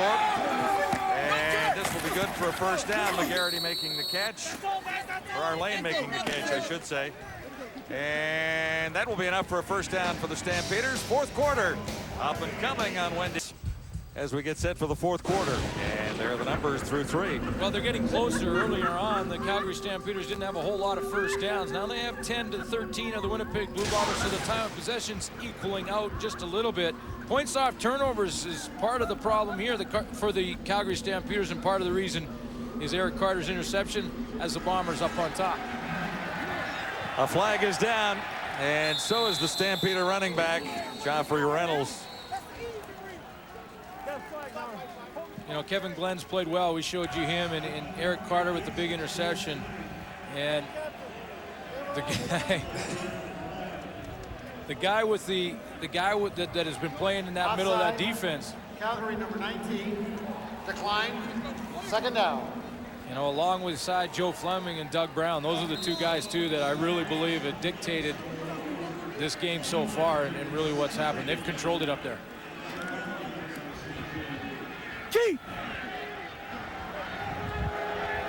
It'll be 2nd down with Juhas offside on the previous play.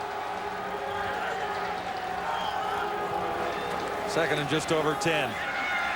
Kahari Jones stands in, target down the far side, underthrown. Bell was covering.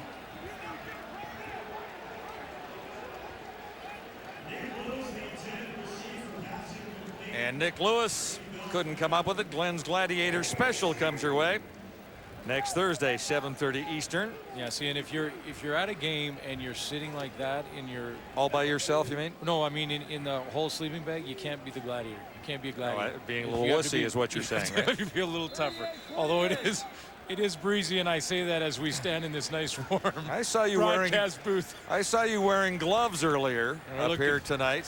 Looking forward to that show coming up.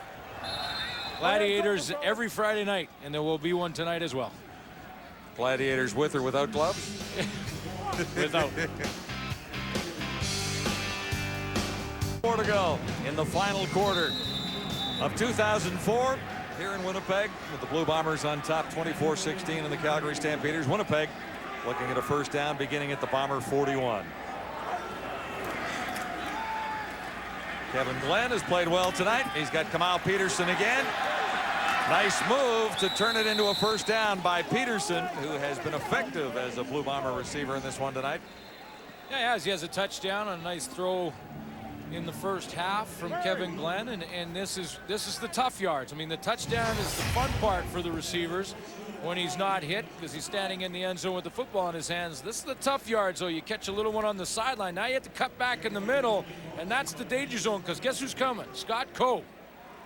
56 put a pretty good hit on. They'll take a closer look, and Peterson comes up inches shy of the first down.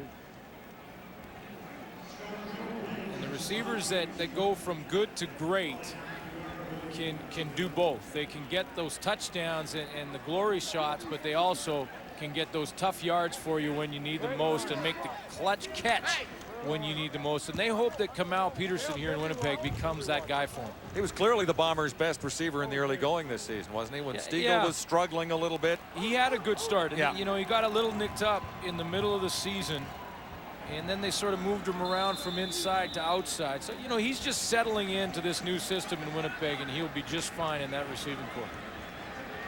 Kevin Glenn and the Blue Bombers look at second down. Inches necessary, no flag, so the yardsticks will move.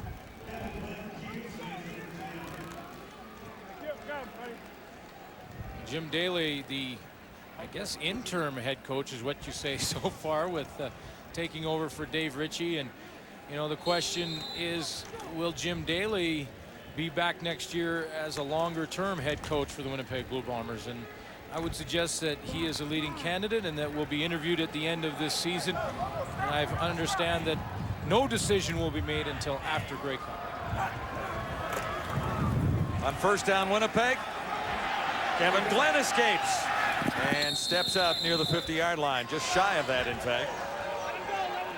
And, you know, I think he should get a shot. I mean, Jim Daly has head coaching experience. The Winnipeg Blue Bombers have lost some games of late. They've lost 4 in a row. They battled against the Edmonton Eskimos in Commonwealth. I think the one thing that Jim Daly has done is he's refocused the team. And remember, he's working with players that we talked about. 16 players on this roster are over 30 years old. And some of those players will not be back. They need to improve in certain areas. Everybody knows that. But Jim Daly will be a leading candidate for the coaching job next year. He has definitely stabilized this team after taking over in August when Winnipeg was 2-5. Charles Roberts, this guy flies. Standing player nominee from the Winnipeg Blue Bombers in 2004. Charles Roberts has a first down and plenty of yards to spare on a nice run there.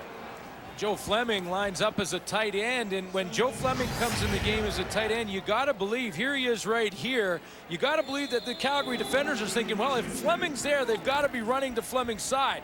And guess what? They don't. Fleming takes the block and he hits Scott Coe, and they go opposite the side that Joe Fleming lines up as the tight end. Charles Roberts with 15 yards there to set the Bombers up at the 35, and he gets it again. This time the Stampeders are waiting, and he's wrapped up in a hurry. You know, I can get back to that Joe Fleming, and he was a big part, obviously, of the trade with Kahari Jones. And you've heard the saying that people sometimes say, and it was in the movie Miracle. I don't know if you remember that one, where people say sometimes you don't want the best players. Sometimes you need the right players. And for the Calgary Stampeders, Joe Fleming is a tremendous player, but he wasn't the right player for Matt Dunnigan in the 12 that he was putting on the defensive side of the ball in Calgary. He is the right player in the Winnipeg Blue Bombers organization, but now they need to sign him because he's a free agent at the end of the year.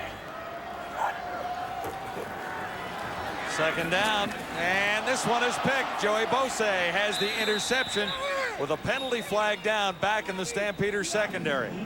Well, Robert Gordon was not the primary target, but he went down hard on the sideline, and the flag came out. Now, Joey Bose looked like he took a nice cut under the football and didn't interfere with Milt Stegall. The flag was away from the play made by Bose. Pass interference. Calgary number 23. Oh. First down. Well, I didn't see that, Glenn. I thought it was well away from where Bose stepped in front of the football. This is the one that, and again, it's not just about, you know, us with the luxury of the replays and everything. Now watch Joey Bose. Joey Bose has a right to the football. You tell me if this is pass interference or not.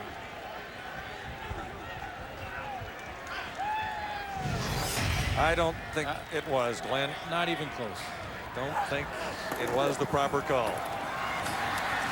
Anyway, instead of an interception, the Bombers get first down yardage, and on first down it's Roberts again, who's been responsible for most of the yards in this Winnipeg drive. Yeah, Roberts had the nice run to set it up, and you know, the Calgary Stampeders have another play taken away from them on an interception by Joey Bose to allow Winnipeg this opportunity.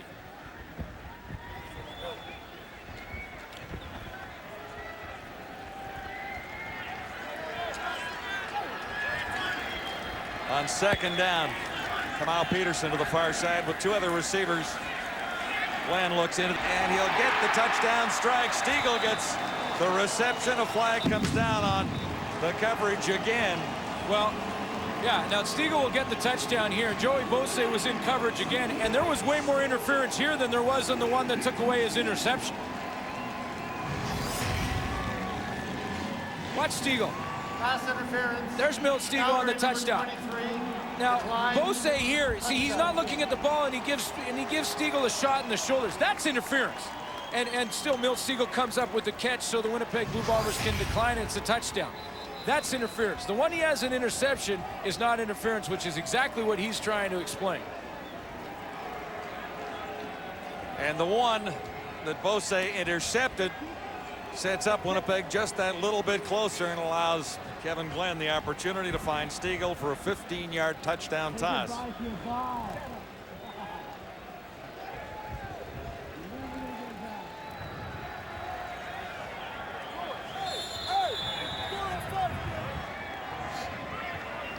So 2 interference calls against Joey Bose on the same drive.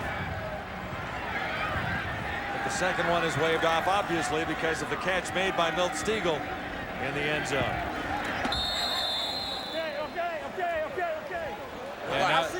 And with what's happened here again, and again, Bose was arguing the first call long after he got this, or he's still arguing it, is what I'm trying to say. Yeah. Having problems saying it, but he's still arguing. Winnipeg number 34. And then you see the little bit of a fight there after on the extra point now. And this is where the officials have to make sure they take control quickly, because that frustration will build in a hurry for the Calgary Stampeders based on what happened last week and then moving into this game. So, Matt Dunnigan's got to do his part on the sideline to get the guys under control, and so do the officials.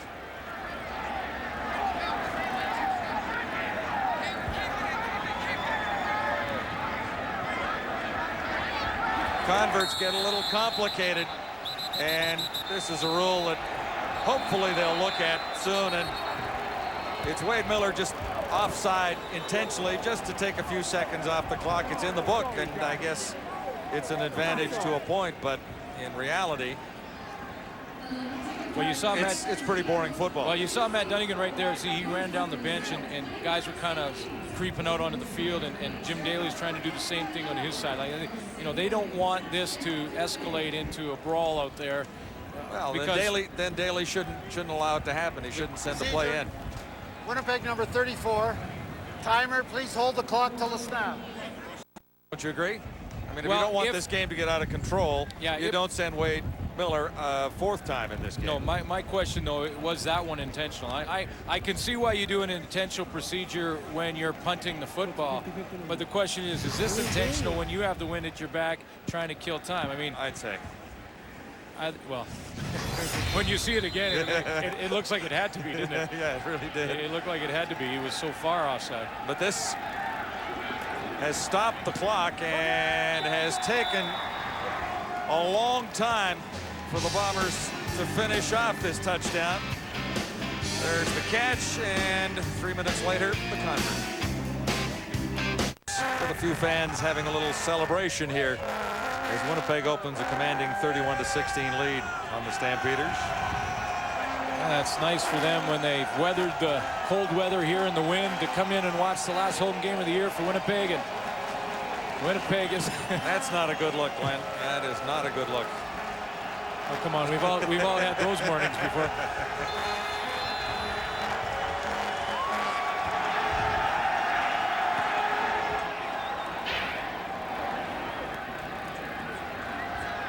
Stampeders going against the wind, and Jenkins on the return after the touchdown with a penalty flag down near the 25. Well, let's go back and look at this, because, and here's what I'm talking about with pass interference and where, to me, just a little bit of common sense comes into it. Milt Stiegel, when he runs his play, Joey Bose has gone by Stiegel. Now, is there a little contact as he goes by? Yeah, there's a little contact. I mean, he brushes Milt Stiegel. So could the official come and say, you know what, there's an argument that was interference? Yeah, he could, but common sense should prevail, and no. This is the touchdown. No question there's way more interference on this play because Bose has his back to the play. He doesn't look at the ball, and he hits right there with the ball in the air, Stiegel in the shoulders. That is pass interference, has to be called, and was. The first one, that's where, to me, the common sense should prevail and say, look, he was blown right by him to an interception in the football. Forget the interference, because that was just incidental as he went by and really didn't disrupt the play in any way. But now this is an objectionable conduct call right now against the Calgary Stampeders because of the frustration of last week, because of the frustration of what happens here, and now Joey Bose has an interception taken away, and tempers flare up in a hurry. And then this is what has to be, you know, under control for both teams.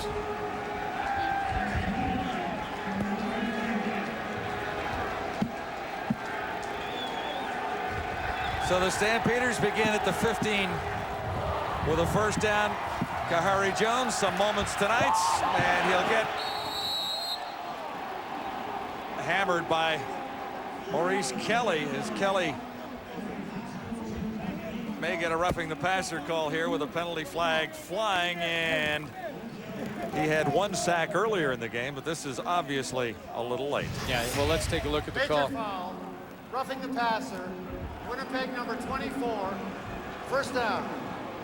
There's Maurice Kelly. And Maurice Kelly has got containment again. Now watch him come out here. The ball is thrown. And another step and right helmet to the chin of Kahari Jones. And that's a hard hit under the chin, helmet to helmet.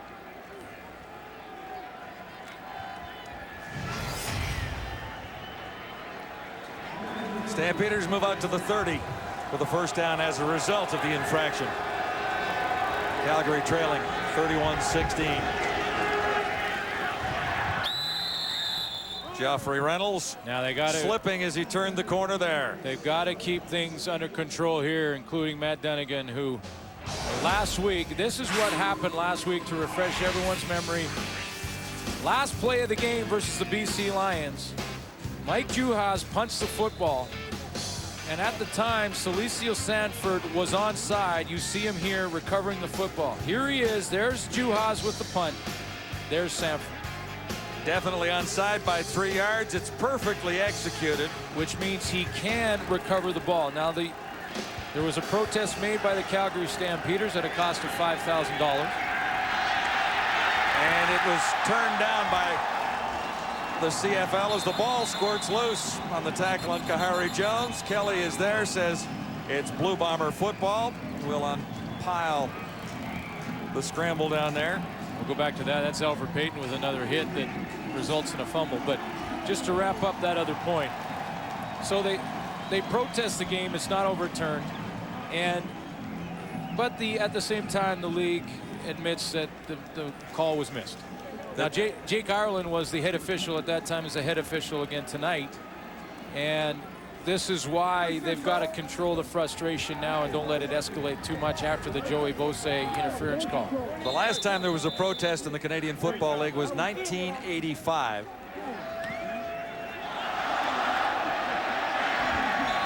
And this kick into the breeze didn't go very far at all, did it?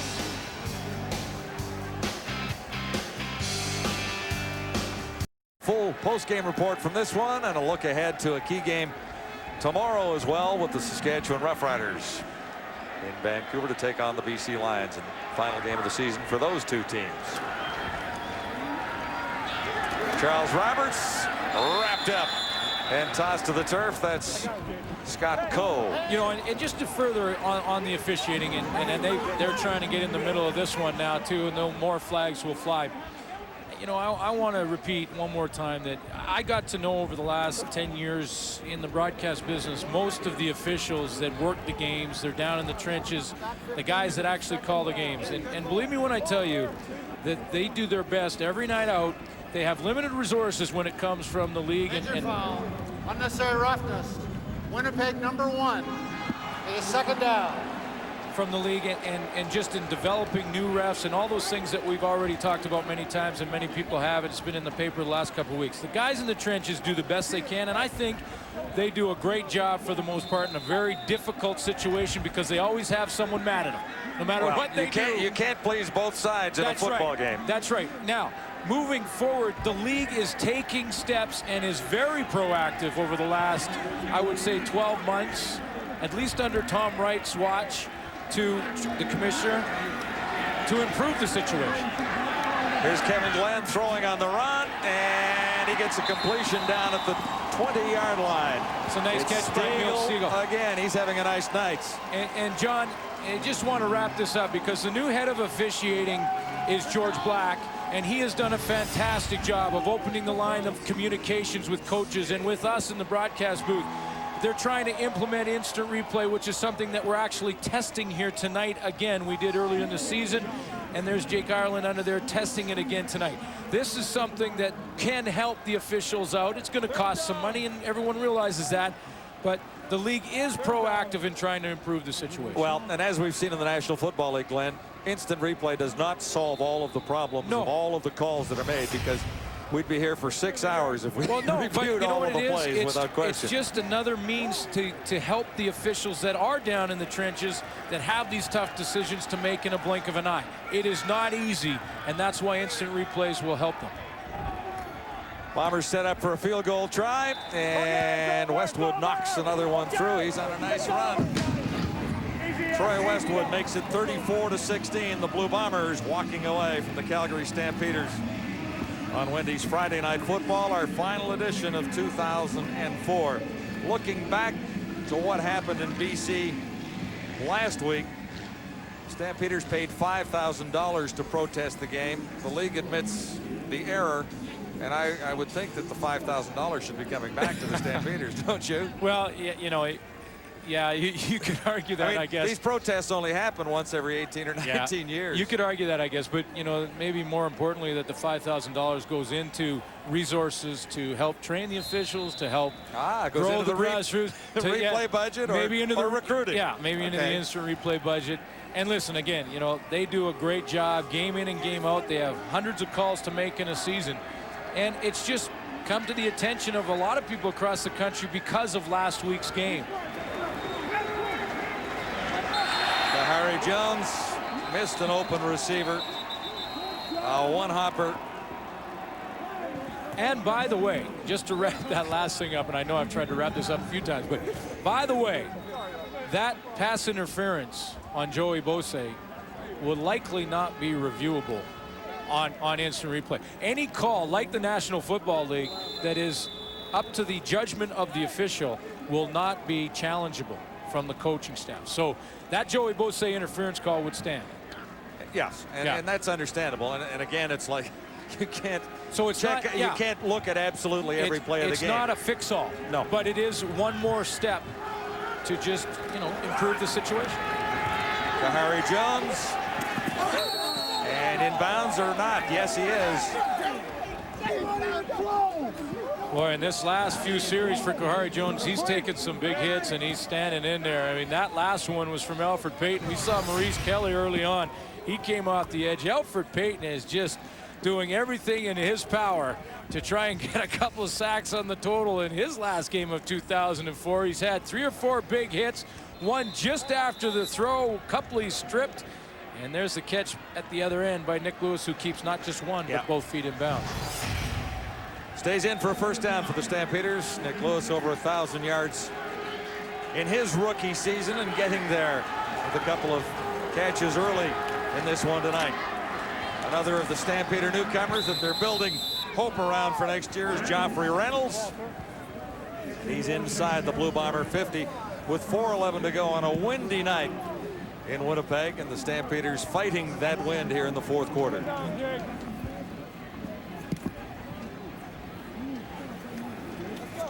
Calgary Stampeders have a lot of positives when they look at their season, and I know Calgary Stampeders watching this game back in Alberta are thinking, what is he talking about? Because it was a tough year at 4-13 officially coming in, but when you look at the last 4, 2 wins, one that was challenged, maybe should have been. You got a quarterback that can contribute from a veteran perspective, distribute the football to some talent that is out there. No question there's holes for Matt Dunnigan to fill, but there's only a couple. McGarity was the receiver. I'll give you an example. I'll just give you a quick example of that.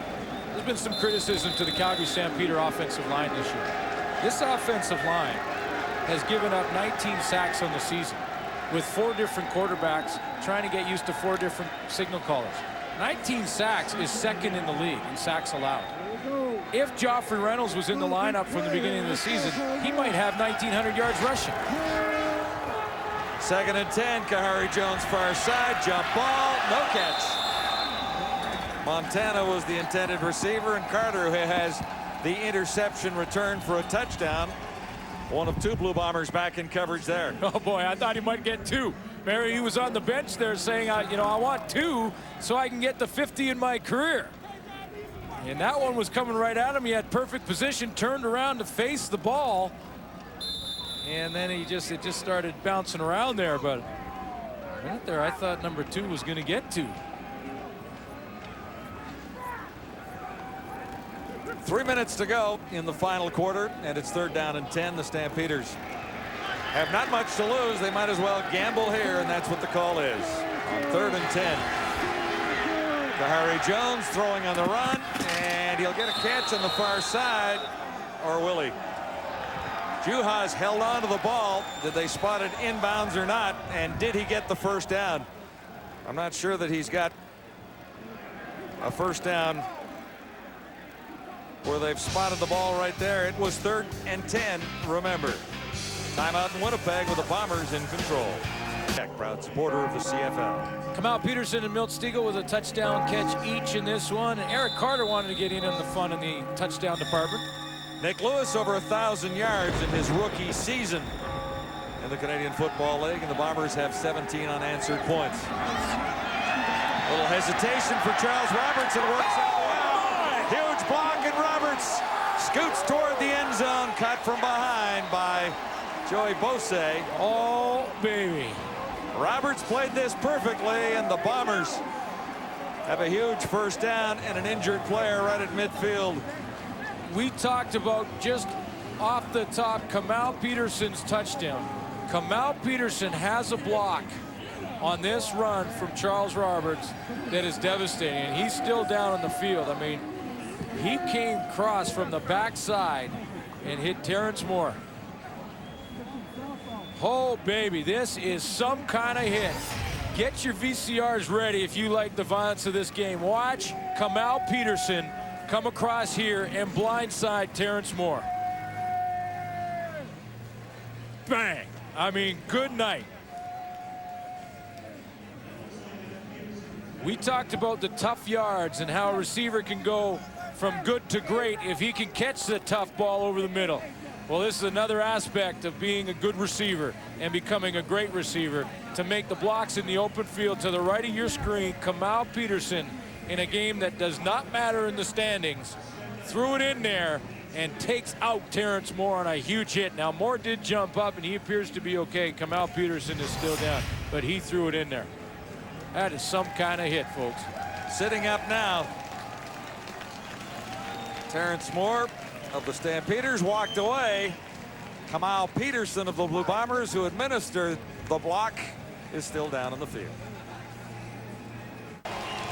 Kamal Peterson a little wobbly, but he heads to the Blue Bombers sideline. Yeah, but I'll stand and clap for that, too. I mean, he gets himself up and gathers himself after a huge hit. I mean, at this point in this game, with the lead and everything else, he could have passed that one up, and no one would have said a word.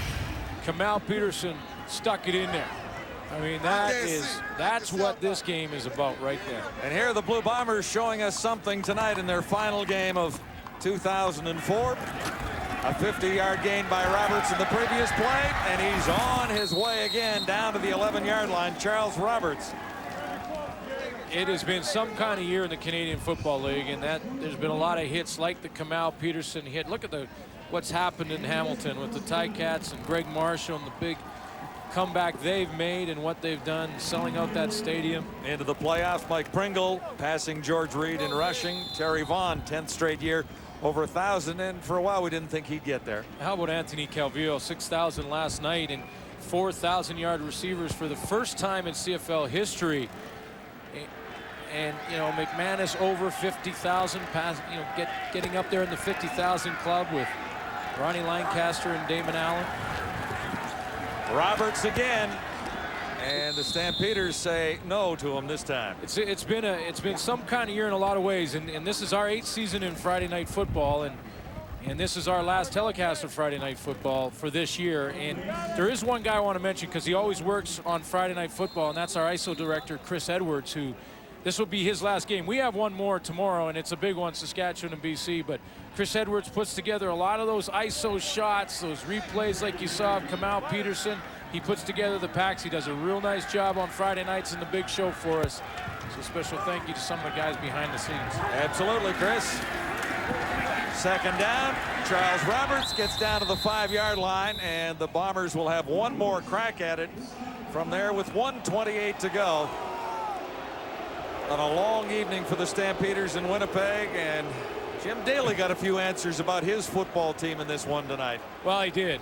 He did. And the crowd doesn't like that he's going to kick a field goal in there, but Jim Daly's just on head coaching football mode, and that's the decision to make at this point. You put on the field goal team, but he has had some questions answered. I mean, I think he looks at some efforts like Kamal Peterson in that last play. I think he looks at guys like Doug Brown in the middle of his defense and how they played, along with Joe Fleming in the middle. And, you know, Alfred Payton, you know, he's not a young man anymore, and he's come hard every play tonight. Troy Westwood, sharp angle. Short chip shot spotted at the 12. And he hammers that one through. So Westwood has a perfect evening, and the Bombers look at a 37-16 advantage.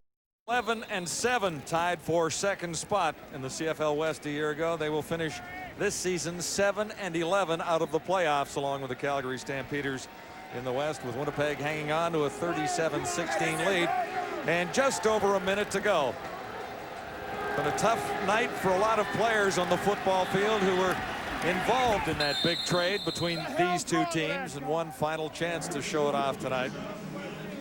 Time now for Glenn's Gladiator, because it is a Wendy's Friday night in the CFL. Well, you know, it's been a tough season for the Winnipeg Blue Bombers, and you're in the interior of that defensive line. You do your work, you bring your lunch pail to work every day, and Doug Brown could have just shut her down tonight and just kind of mailed it in there and probably disappeared, and he didn't. He came hard every single play. He was dominant, and through all of the talk and the criticism of this football team, like Marcus Aurelius said, a soldier has the advantage of looking his enemy in the eye. Doug Brown is one of those soldiers. Didn't worry about all that other stuff. Just went and played football. Well, and he looked him in the eye right across line to line in this one this evening. Kamal Peterson is obviously an honorable mention Gladiator tonight for one block, well, and a touchdown earlier. I mean, this guy played a nice game. See, so Doug Brown makes the show. There you go. Because he is our last Gladiator named of the year. Doug Brown in the middle of that Winnipeg defense, and looking forward to that special. We can showcase some of the guys who battle it out. And Brian Clark, also a Gladiator from a week ago, playing a great game in Saskatchewan. A gutsy performance there from Brian Clark. A lot of linebackers made the Gladiator list this year. Yeah, we remember the interception against the Lions last week for Brian Clark for the touchdown. But it's not always those big plays, as you know. It's not always the glory things that put you in the Gladiator department. It's work in the trenches and behind the scenes. Harry Jones has a strike far side for about 5 yards as time ticks down in the Calgary Stampeders season. Calgary will finish with just 4 victories on the year. The first that Matt Dunnigan has been on the sidelines for Calgary, and the learning curve to be a head coach in the CFL is a long one in some ways, is it not? I mean, it's not an easy job to be on the sidelines, as so many have found out before.